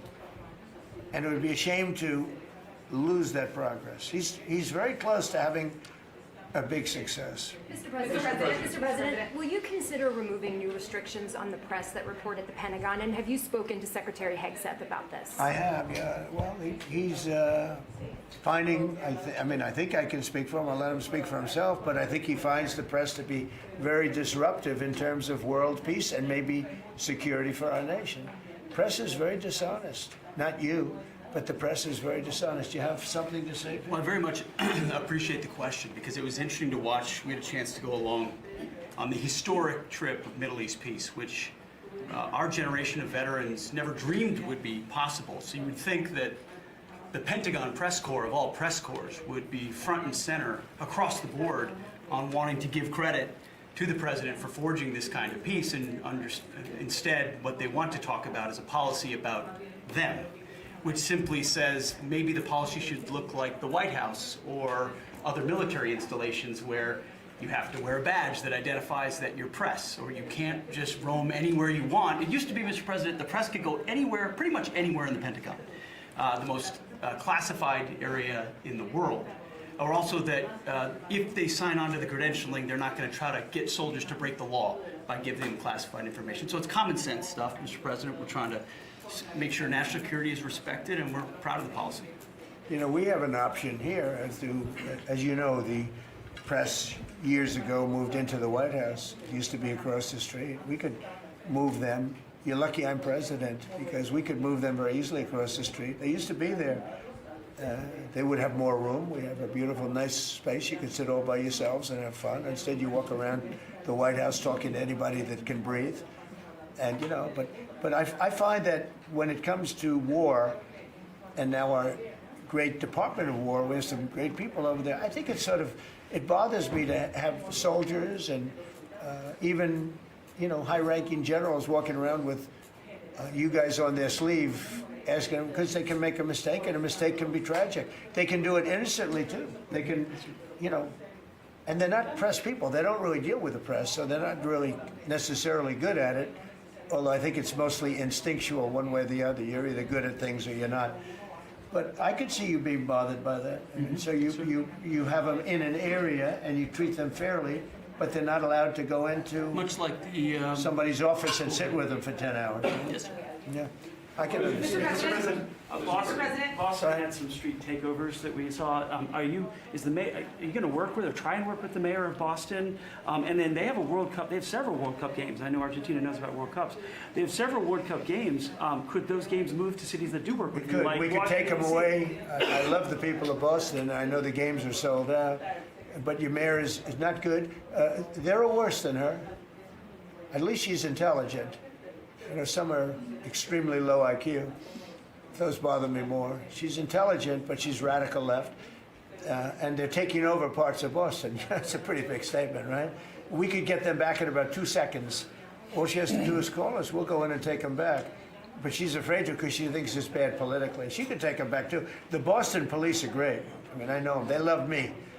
She'll never tell them to go after Trump because they love me and I love them. And I got a tremendous police vote and military vote, you know, and fireman vote, all of them. No, I think she is hurting Boston. The answer is yes. If somebody is doing a bad job, and if I feel there's unsafe conditions, I would call Johnny, the head of FIFA, who's phenomenal, and I would say, let's move it to another location.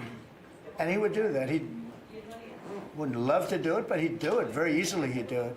And this is the right time to do it. If I thought Boston was doing something that was going to cause safety conditions for the World Cup, I could say the same thing for the Olympics, because we have events that are in different locations for the Olympics. It's based in LA. If I thought LA was not going to be prepared properly, I would move it to another location if I had to. On that one, I'd probably have to get a different kind of a permission, but we would do that. Gavin Newsom, he's got to get his act together, because had we not gone in at the beginning of my term, had we not gone in with a very strong, powerful force, they would have lost LA. Now, you already lost 25,000 houses to fires. You got a big scar right in the middle of the city, and that should have never happened, because they should have had the water flowing in from the Pacific Northwest. All they had to do is open up the valves. He didn't want to do it. And he didn't want to do it. He says for environmental reasons. I don't believe that, but for some reason he didn't want to do it. And lost 25,000. You had no water in the fire pumps. You had no water in the sprinkler systems in the ceilings. There were no houses. Normally the things would go in the. You might not have lost. You might not have lost 2 houses. So if he doesn't play ball, we're going to have to be very tough with him. He's done a bad job. Just to finish off on that, so when we went in, we did a phenomenal job. We went in with great force, and that was the end of it. We put it out. We extinguished that fire, which was agitation, and it was a very dangerous position to be in. And we went in and did a great job. But the chief, said we could have never done this without President Trump and without the federal government coming in. Okay, that was it. He said that. Now, 2 or 3 weeks later, he said, oh, we could have done it, but he knows he couldn't. The city was going to be taken over if I didn't go in. And you have to remember that. Los Angeles was going to be taken over. And we have it where the chief said it, I believe, numerous times, but that was as it was happening. That was a rough one. That was nasty.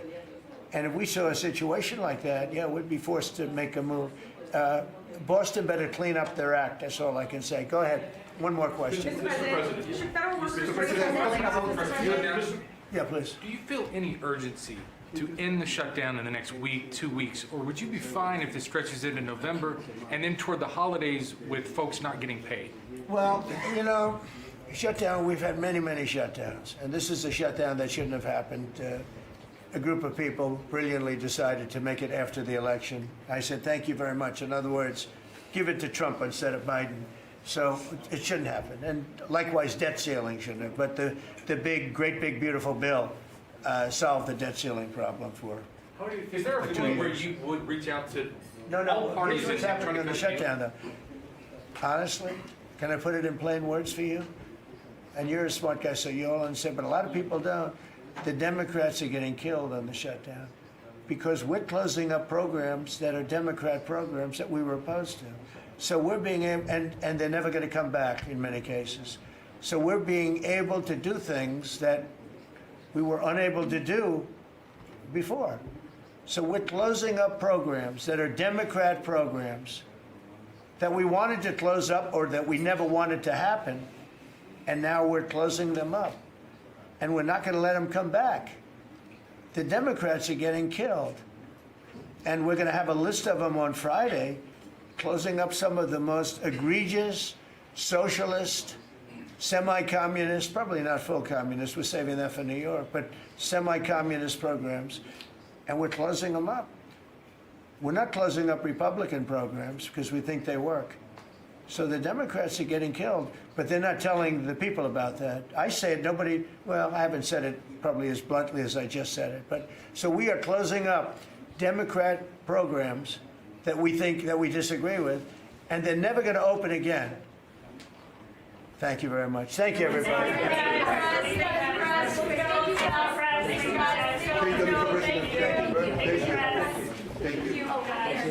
guys, right here. Let's go.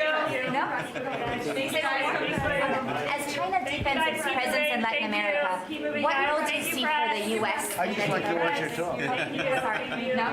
Okay. Good job. Okay, thank you. Good job. Thank you, darling.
been used. Oh, you just keep on using me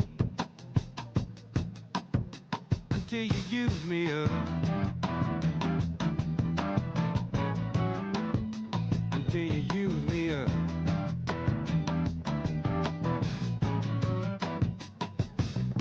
My brother sit me right down and he talked to me. Oh, he told me that I ought not to let you just walk on me. And I'm sure he meant well. Yeah, but when I talk was through, I said, brother, if you only knew, you'd wish that you were in my shoes. You just keep on using me until you use me up. Until you use me up.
Ladies and gentlemen, please take your seats.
Ladies and gentlemen, please take your seats.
ladies and gentlemen, the President of the United States, accompanied by Erica Kirk.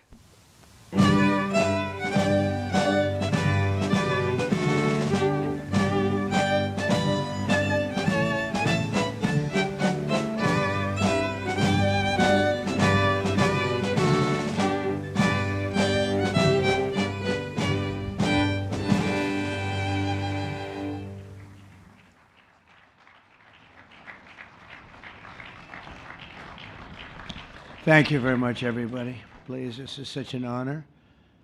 This is the, please be seated. This is the first time we've been at the new and improved Rose Garden, and people are loving it. They're loving it like they've not loved a lot of things. We have the Presidential Walk of Fame, which you just saw, and it just opened. We wanted to get it open for this occasion. We were hoping we were able to get outside, and the weather allowed us to. It was supposed to be a terrible rainy day. I was telling Eric, and God was watching, and he didn't want that for Charlie. He just didn't want that. So it's really beautiful. It couldn't be more beautiful. Today we're here to honor and remember a fearless warrior for liberty, beloved leader who galvanized the next generation like nobody I've ever seen before, and an American patriot of the deepest conviction, the finest quality and the highest caliber, the late, great Charlie Kirk.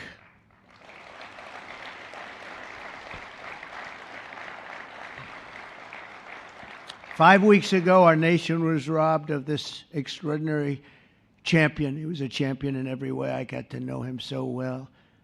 He didn't like losing, and he was able to fight people that were enemies, and he didn't necessarily love those enemies so much. You know, I heard he loved his enemies, and I said, wait a minute, is that the same Charlie that I know? I'm not sure, but I didn't want to get into it. But it was a horrible, heinous, demonic act of murder. He was assassinated in the prime of his life for boldly speaking the truth, for living his faith and relentlessly fighting for a better and stronger America. He loved this country. And that's why this afternoon it's my privilege to posthumously award Charles James Kirk our nation's highest civilian honor, the Presidential Medal of Freedom. Thank you.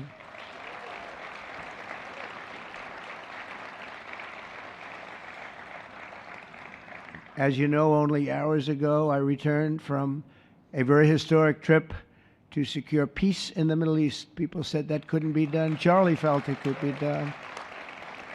Charlie felt it could be done. Thank you.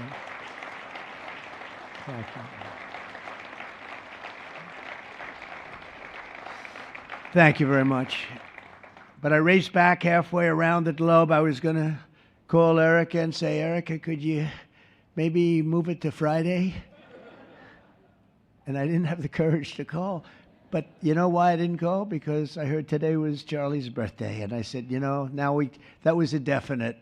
And I said, we're going to have to forget about some of those very big, very rich countries that expected me to be there. And I can tell you, based on the length of that flight, I wouldn't want to go back tomorrow. But I would not have missed this moment for anything in the world. Nothing. And it's a very important time for our country, and our country is doing so well. It's never done better. $18 trillion of investment coming in. Nobody's ever seen anything like that. Previous administration had less than $1 trillion for 4 years. We have more than 18, it'll be much more than 20 by the time the year, more than $20 trillion. There's never been a country in the world that had anything like that. What's happened to our country is incredible in a short period of time. Charlie was a big person for, sir, could we close up those borders, please, a little bit? You know, they're really leaking badly. I said, Charlie, I haven't gotten there yet. But, you know, it came out last 4 months. Literally nobody was allowed into our country. And the only people that were allowed in were people that came in legally. The borders are absolutely stone cold closed. And they reported 0, 0, 0, and 0. So that's pretty good. but he was a big believer. He wanted people in the country more than I did, frankly. He wanted them to come in legally, and he got his wish. October 14th is Charlie's birthday, and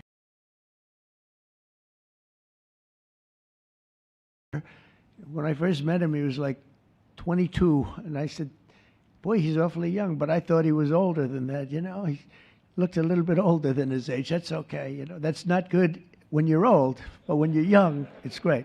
He had the best of all things, but he was special. But instead, Charlie is attaining a far more important milestone. We're entering his name forever into the eternal roster of true American heroes. He's a true American hero, an amazing person, way, way beyond his years. And I'm honored to be joined by a woman who has endured unspeakable hardship with unbelievable strength, and that's Charlie's widow, Erica. And I just want to thank you, Erica. He loved you so much. I was with him. Oh, please. Thank you, darling. Thank you. I was with him before I met Erica, and he told me he was going to get married. He said, you won't believe how beautiful she is. I said, well, then now that I meet her, he's right. But then he also said, and you know what? She's like the smartest person I know. See, they do go together on occasion. Not often. Not often. But on occasion they go together. But he was in love with you. He was deeply in love with you. It's great. Erica, your love and courage have been an inspiration to all of us, and we will always be here for you, and we're always going to be here for your gorgeous, beautiful children. And we'll never forget what your family has sacrificed for our country. Man loved our country. When things were going badly for our country, he was so, as you know, angry. He would get angry because he said it doesn't have to be that way. We're also pleased to be joined by an incredible group of Charlie's friends, very powerful friends, actually, and some not so powerful, and they're actually better people, okay? I know them all. They're the less powerful ones. I have to tell you that, all of you power guys down here. The best ones in the group are the ones that are less successful, but that happens too. No, they're all great, and they're here. And let's start with Erica's father. Where is Erica's father? Where are you? Where are you, Dad? Oh, look at him. Wow. I want to get a hat like that, too. I like that. How are you? Nice to see you again. Thanks as well to Vice President J.D. Vance, who's been fantastic. J.D., thank you very much. Great. Doing a great job. Did a great job on Sunday with George Slopadopoulos. Put him away pretty good. Second lady, who's a phenomenal woman, Usha Vance. Thank you very much, Usha. Thank you very much. Great woman. President of Argentina. He wanted to be here. That's Argentina's a serious flight, right? And he's become a superstar, and he's doing amazing things. He's a MAGA person, but it's make Argentina great again. That's what he does, right? And I want you to stand, please, Javier Milei. Doing a great job. Thank you very much. Many members of my cabinet are here, just about all of them are here. I won't go into every single one of them, but I'll announce a few of the people that have really turned this country around and helped me. Incredible people. Speaker of the House, Mike Johnson. Where is Mike? Mike, what a job you're doing, Mike. What a job you're doing. And I watched you this morning, and you're in there trying to say, look, just let the country open. Everything will be fine. We're dealing with some radical left lunatics. And I just wish Charlie was here to fight us. I think the fight would have been over already. He would have had a march on the Capitol by people whose average age is about 21, because there's nobody that had that relationship with young people. Right, Mike? So thank you, Mike, for being here. House Majority Leader Steve Scalise. Steve, thank you very much. A brave guy and a friend. House Majority Whip, another terrific man, Tom Emmer. Thank you, Tom. Senate Majority Whip, John Barrasso. John, thank you very much. You have all these senators. I'm going to get in trouble. I'm not going to read all their names. I'll be reading all day. We'll be talking about Charlie in about 45 minutes from now. We can't do that. So all of the senators, there's so many of you, thank you very much. I do want to thank Senator Thune for doing a terrific job. He's really been leading properly. Do you agree, Mike? The team, the two of these guys have been fantastic. So to Senator Thune, I want to thank you very much. Incredible job. I watched him this morning, and he was out there pounding him this morning on television, too. And John Barrasso, thank you for the work you've done, and congratulations on your success. But I want to thank you all and all of the Congress people that are here. And I see we have our Attorney General here, and you are doing a fantastic job. Thank you very much, Pam. Thank you. Thank you very much. We have everybody. Wow, that's incredible. Okay, I'm not going to do any more. I'm going to be here too long, but I just want to thank you. Have given him such support, but he always gave you such support. That's why you're here.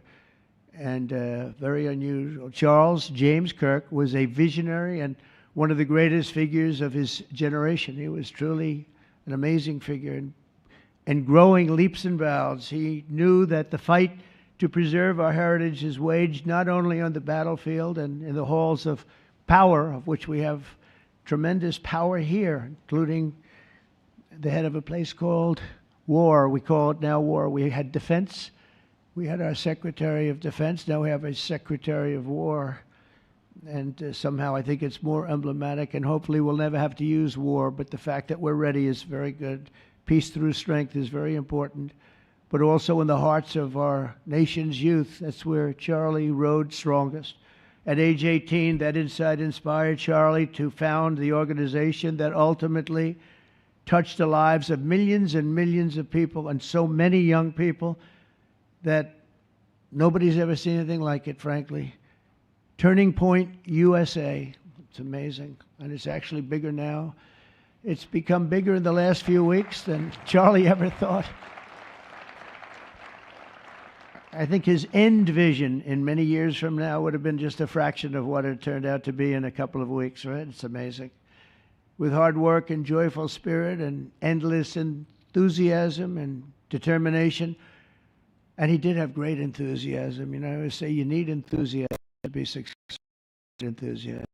Charlie grew Turning Point into the largest conservative youth organization in the entire country. He forged a personal bond with countless young conservatives. He fought for free speech, religious liberty, strong borders, and a very strong and proud America.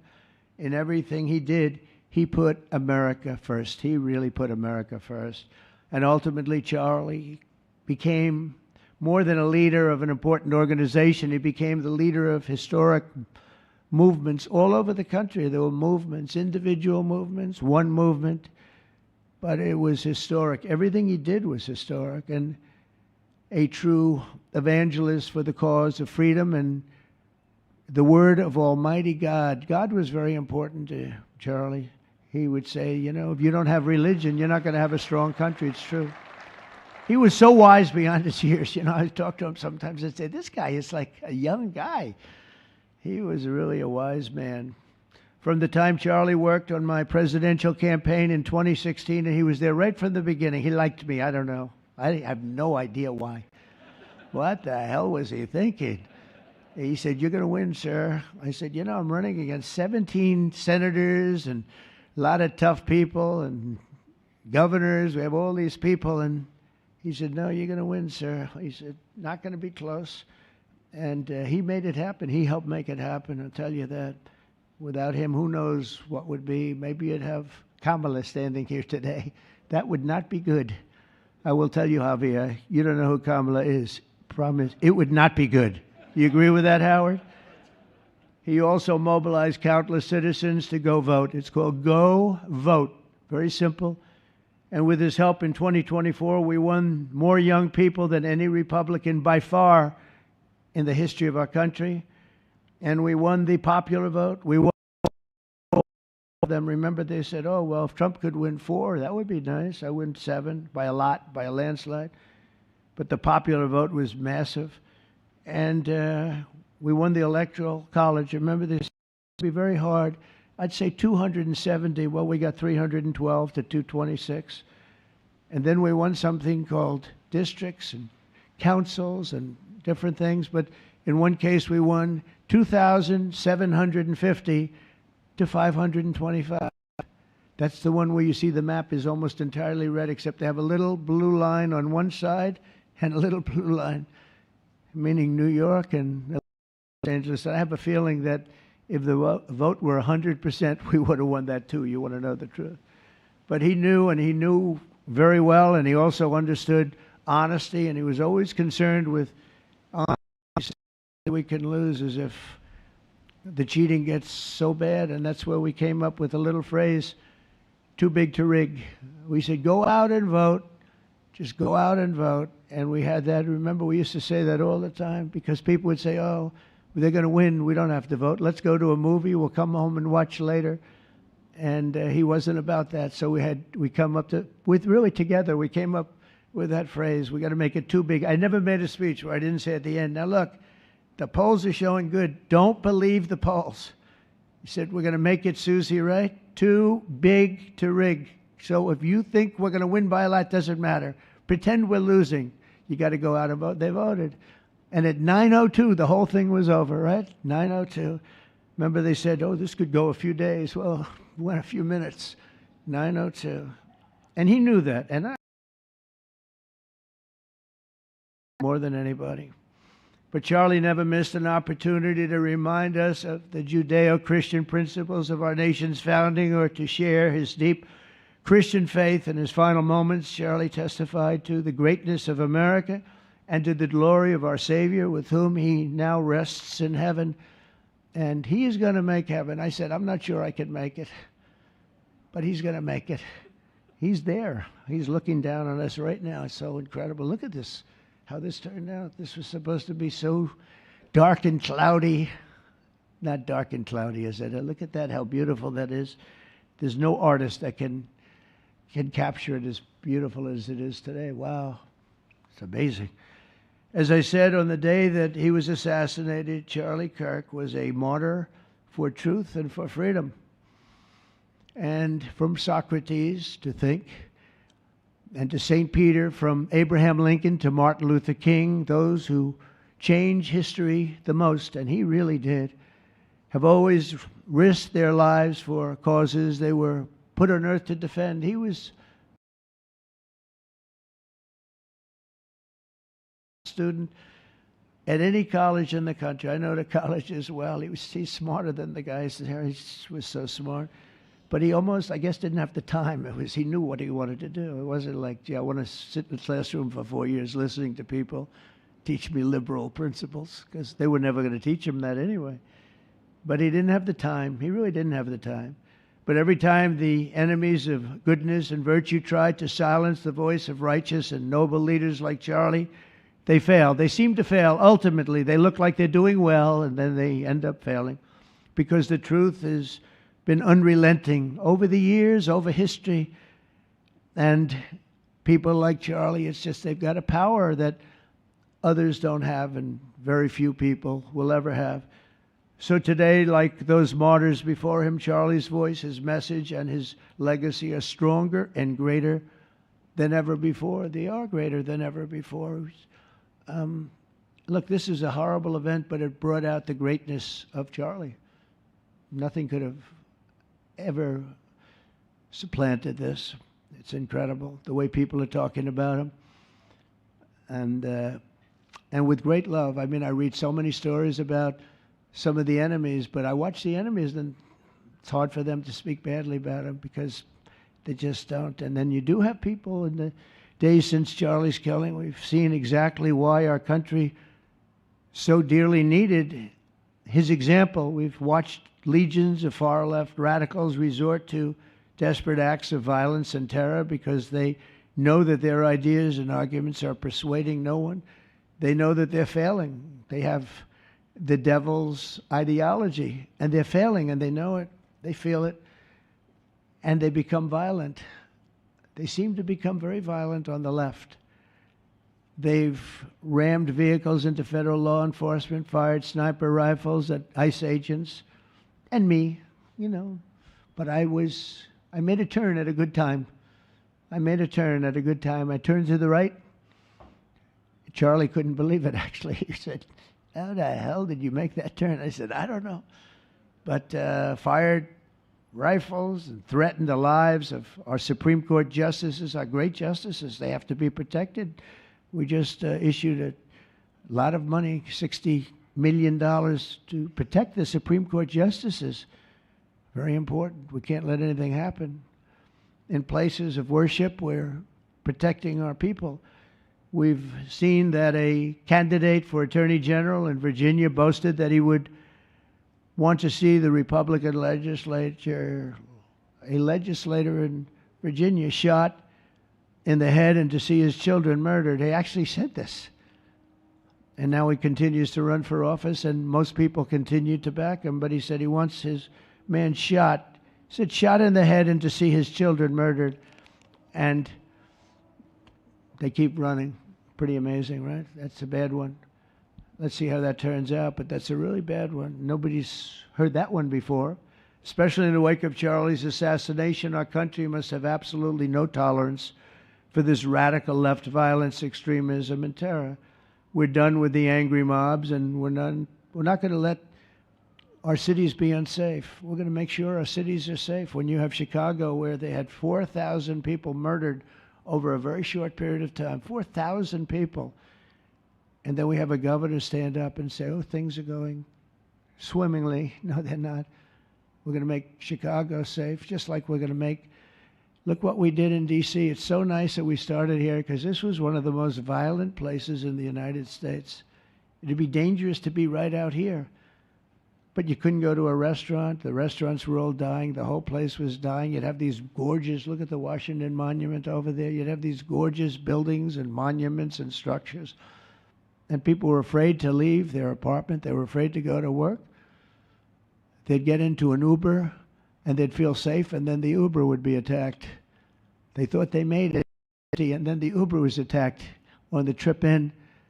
But we've done a great job, and now it's considered a totally safe city. We haven't had problems. It took us 12 days to make it great. We took out, Pam, 1,700 hard criminals, career criminals in many cases, but these are hardened criminals. Many of them came in through the Biden open borders. We brought them back to the countries. And a couple were so violent that we put them in jail. We don't want to take a chance that they could get back in, because no matter how good we do, somebody can sneak in. They were so violent and so bad. One arrested 28 times. Every time he left prison, he'd get into a violent incident. 28 times. And we put him away for a long time. But we're done with the angry mobs. We're done with it. This is such an unbelievable middle of the street with your wife or your husband. Your children can walk. They can walk alone. It doesn't matter. They can walk anywhere in Washington, and they're safe now. If this were a year ago, they'd have a serious chance of being badly hurt, even killed. They'd come in from Indiana, they'd come in from Iowa, they'd come from Florida to see their nation's capital, and somebody would have to call the parents, "I'm sorry, but your son or your daughter's been killed." Not anymore. You hear those sirens going off?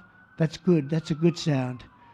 That means they either got the bad guy or they're going to stop the bad guy. You didn't hear that sound because nobody wanted to do anything. Nobody. Listen to the beauty of that sound. Seriously. And that's the real deal sirens. They're not politically correct sirens. You hear them, they're about 3 miles away. That's great. What a beautiful sound. They're stopping crime. That's what they're doing. So we're done with the voices of fools. They're fools. And death threats, and we're going to make our cities safe. And I thought it was Charlie's, one of his biggest dreams was that. He couldn't believe it. Chicago's going to be a great city again. We've already, we sent people in there 6 months ago, and this governor said, "Well, crime is down." Yeah, that's because we had the FBI in there for 6 months, just preparing it for the bigger surge. And they've done a great job, the cash and the FBI. They've done a great job, and they love doing it, you know? They love being able to do it. They were restricted from doing it. They couldn't do anything. And now they're totally unrestricted. All they have to do is stop crime, and they're doing it. By the way, Memphis, as you know, you heard they went in about a week ago, one of the most dangerous places in the country, really in the world. It's not just the country. They have very few cities that would compare to some of these cities. You go to Afghanistan, you say, oh, that's unsafe. Well, the crime numbers are much better than the crime numbers in places that we have. So Memphis, I understand, is doing unbelievably in 1 week. It's like a different. And then after that, we just perfected it. But after 12 days, we had good safety here. After 1 month, it's like, it's really amazing. And by the way, restaurants are booming. Restaurants are opening up. The big problem we have, you can't get into a restaurant in D.C. anymore. So they're opening up. It's a beautiful thing to see. It's called safety. It's called law enforcement and letting them do their job. And that's why I said last month that I have directed the Attorney General and the Department of Homeland Security to confront the very real threat of left-wing terrorism in our country. It's a real threat. Not when you confront it, it's not, because they're not brave people. In fact, they're cowards. When you confront them, they immediately fold. You have to see them fold. You have to see them crying. They fold. But it includes dismantling the networks that fund them and finance them, and we're finding out who those networks are. We already know quite a few of them. When you see these violent incidents and then you see people holding this gorgeous sign with beautiful wood, beautiful cardboard, wood, everything's perfect paint job, and they're all the same. There are thousands of them. You know that they weren't made in the basement out of love. They were made by anarchists, and in some cases wealthy. I'll probably find some of my nice friends that are up there being so nice to me, especially lately. They're being very nice. But it surprises you who they may be, and you almost wonder, why would they do it? But they're hurting our country, and we're really taking it back one by one. If we didn't go into Los Angeles early on in the administration, the commissioner, the chief of police, Los Angeles, said if they didn't go in, we would have lost our city. Now, they already lost 25,000 houses to fire because they wouldn't let the water come in from the Pacific Northwest, which they should have done. I said, you better do it. They didn't do it, and we had 25,000 homes where they had no water in their sprinklers, they had no water in the fire hydrants. It would have been a different kind of a thing if they did what they were supposed to do. We had to break in. We broke in and had the water come down. They said for the environment, great, they lost 25,000 houses. It's incredible. But the commissioner said without the federal government and President Trump's intervention, we would have lost the entire city. And we have the Olympics going there soon. I got the Olympics. We have the Olympics. We have the World Cup. And we have, most importantly, we have the 250th anniversary of our country. That's going to be most important. And all of these things are happening. And we're going to have safe cities. We're going to have very, very safe cities. So 1 month after Charlie's death, we still feel the terrible shock and the pain of his loss, like just about nobody I can think of. Charlie Kirk was one of a kind. He was unstoppable. And he really was. Boy, when he had an idea in his head, he would call me, sir, please, you haven't done it yet. I said, Charlie, relax. Just relax. He didn't relax. He'd call me the next day again. It got it done. But he was like indomitable and always will be. He's really irreplaceable. Nobody going to replace him. But they're going to do great. But you can't replace that kind of person and that kind of talent, frankly. The word talent is an important word, but that kind of talent. So we hold his memory in our hearts forever. Every single day of this administration, we will continue to carry out the mission for which he lived, and he really did. He lived for this country. He lived for his wife and his family, but he lived for this country, too. In Charlie's honor, we will continue like we have been to fight, and to win. We're going to win so much.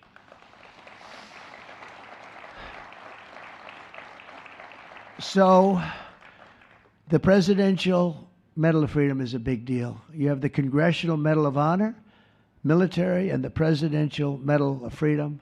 which is civilian, and the Presidential Medal of Freedom is a really big deal. Very few people get it. Very few people, frankly, qualify. It's a decision of the president, but it's a qualification that's a very hard one to get. And I would like to ask, if I might, the military aide to read Charles James Kirk's citation for the Presidential Medal of Freedom. Thank you very much. Thank you.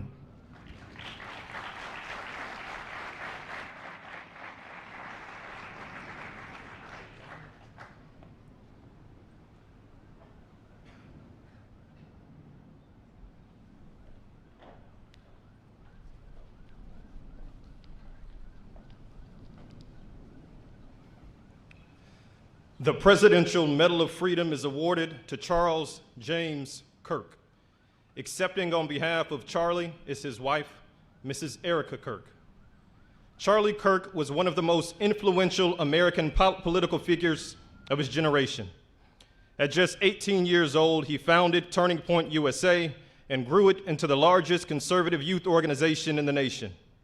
For over a decade, he tirelessly traveled the country, leading a movement to restore respect for our founding principles, reawaken our national identity, and inspire a renewed spirit of religious devotion. He was one of the great debaters and communicators of his time. Despite receiving repeated threats, he remained undeterred and modeled courage, logic, humor, and grace to the next generation. On September 10th, 2025, at age 31, Charlie Kirk was assassinated while addressing a group of students. The United States honors him as a martyr for truth and freedom.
Thank you, Mr. President, for honoring my husband in such a profound and meaningful way. And thank you for making this event a priority amid the peace process in the Middle East. Thank you.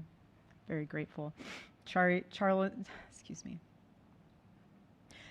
always admired your commitment to freedom, and that's something that both of you shared.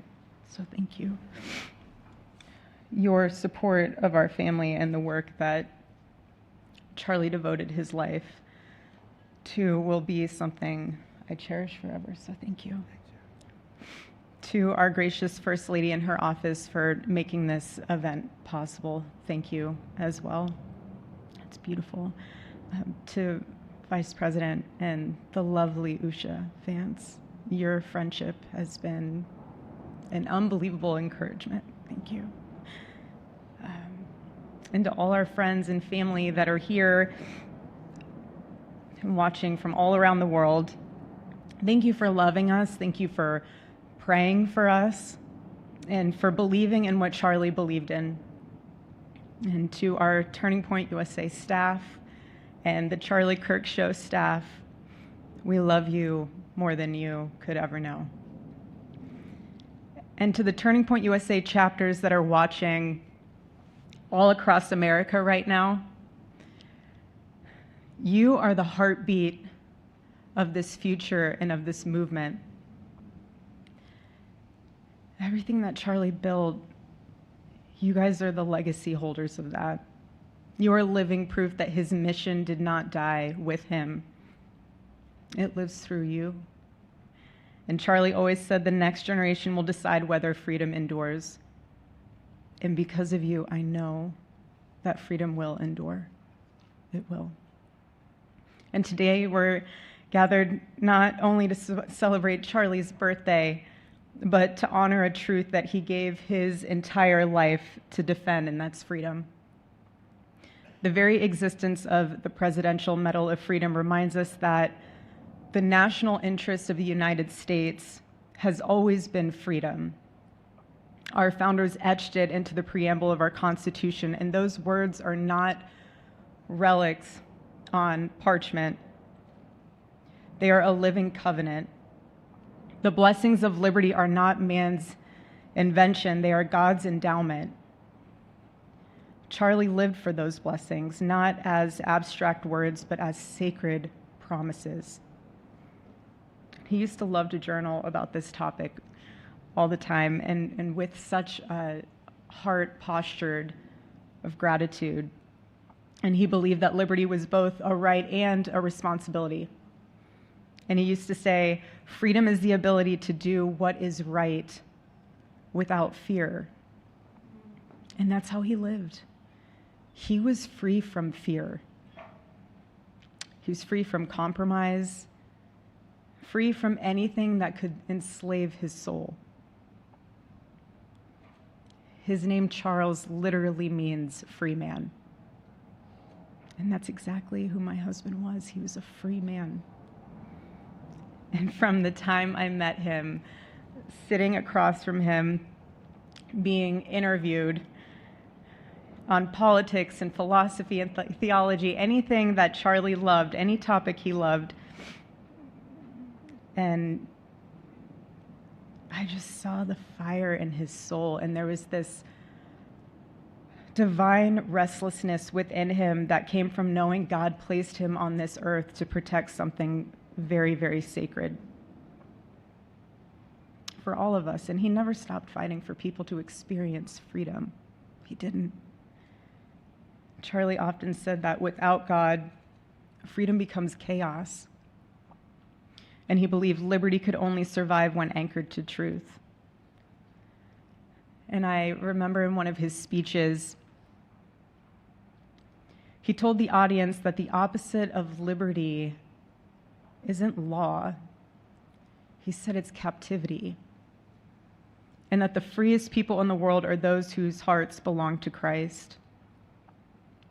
But what's so powerful is that Charlie had the ability to communicate so brilliantly across all generations.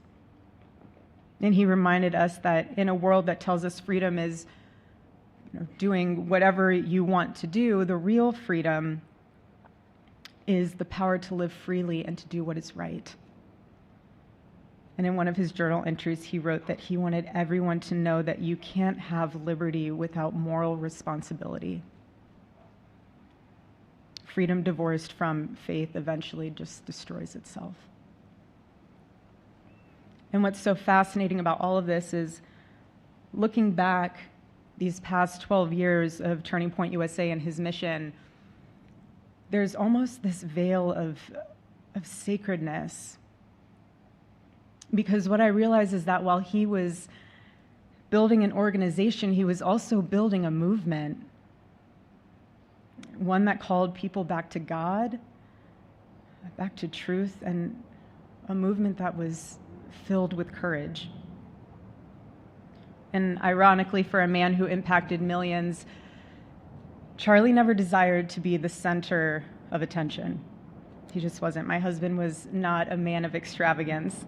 He loved simple but deeply meaningful things, truly. He loved his late night walks. He loved buying more books than he could ever read because he felt there was no such thing as a book budget. And he loved being able to read to our kids the same bedtime story on repeat because he knew it was their favorite. But to him, that was special. And he loved to sit in the sun on a Saturday morning with his cup of decaf coffee and his phone was off because he was honoring the Sabbath. And for him, it was that moment to catch his breath and just be in peace, because he was unreachable at the moment, and he preferred quiet birthdays. But that never stopped me from telling him. I told him every single year, I said, baby, I love your birthday. I said, because it's the day that God knew the world couldn't go another day without you.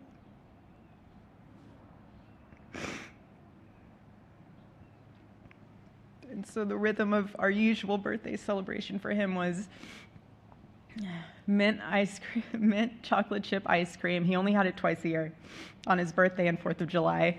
It's just, and then after that, it was back to work as usual. But last year, his one birthday wish was to see the Oregon Ducks play the Ohio State. And they won. Oregon won that night. And it was by far one of the most memorable nights of his birthday experience of his life until today. And so, honestly, President Trump, I have spent 7.5 years trying to find the perfect birthday gift for Charlie. And it's so difficult. And those of you that have spouses or loved ones, you know how difficult it is sometimes to buy a gift for someone that you love, because he wasn't a materialistic man, so that also did not help. But now I can say with confidence, Mr. President, that you have given him the best birthday gift he could ever have.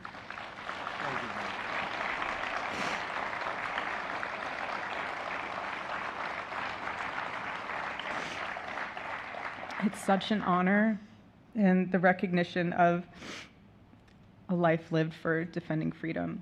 And that's what Charlie fought for until his last breath. And it was written across his chest in those final moments on one of his simple t-shirts that always carried a message, and this one bearing a single word, freedom.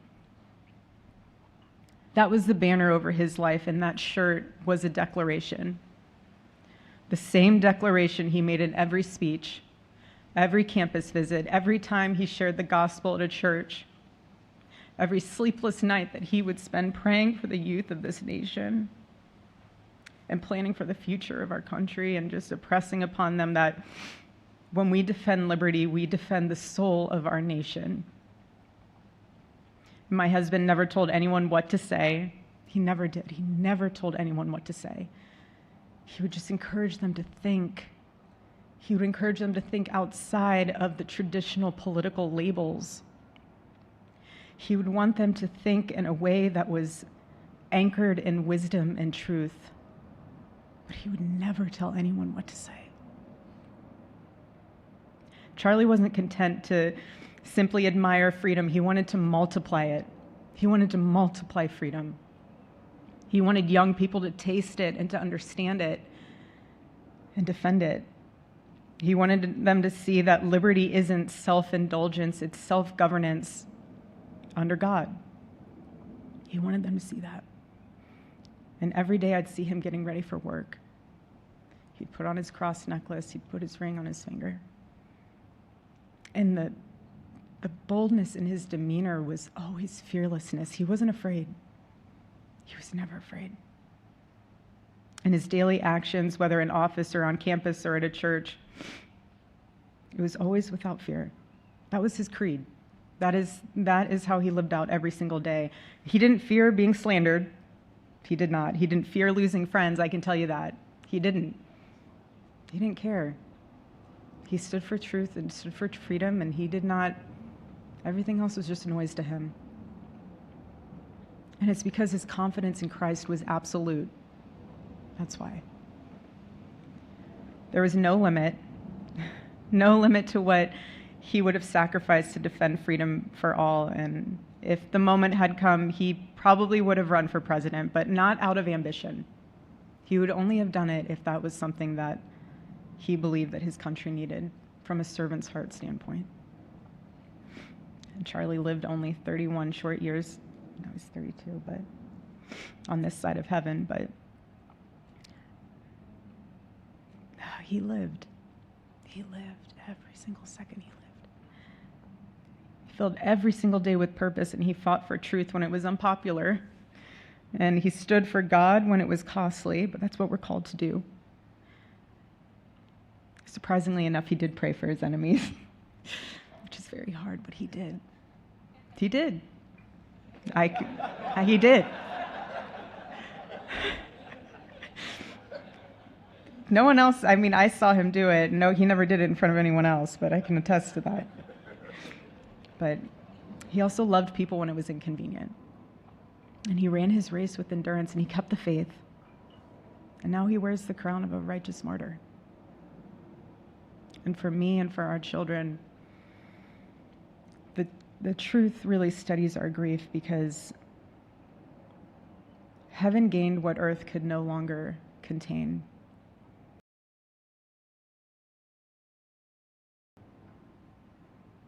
To all watching, this is not a ceremony.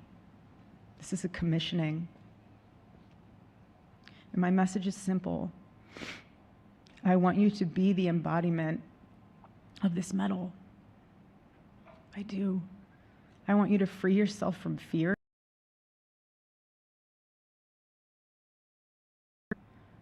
Listen for the still, small voice of God.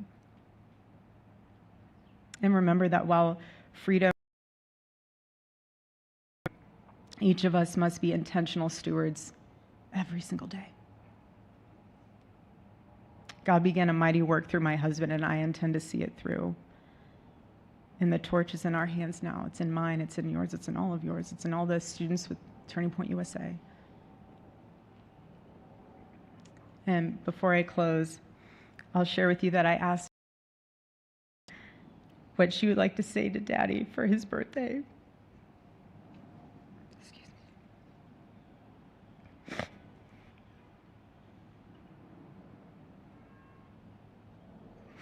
She said, "Happy birthday, Daddy. I want to give you a stuffed animal.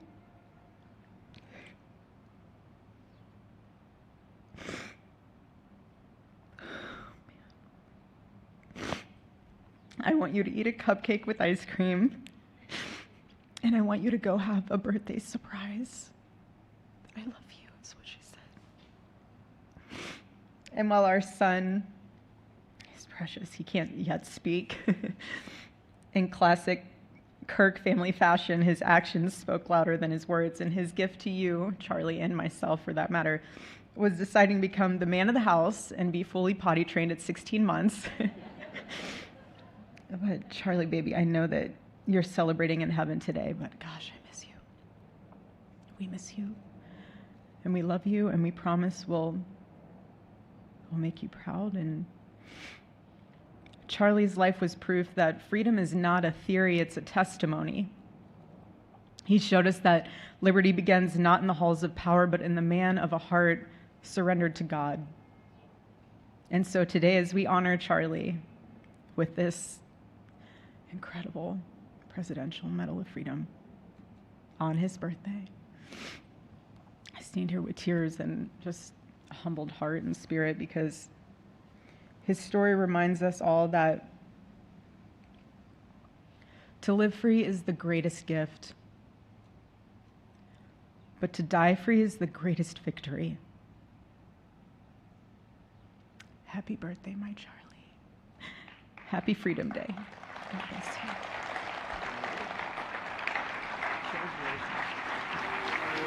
you.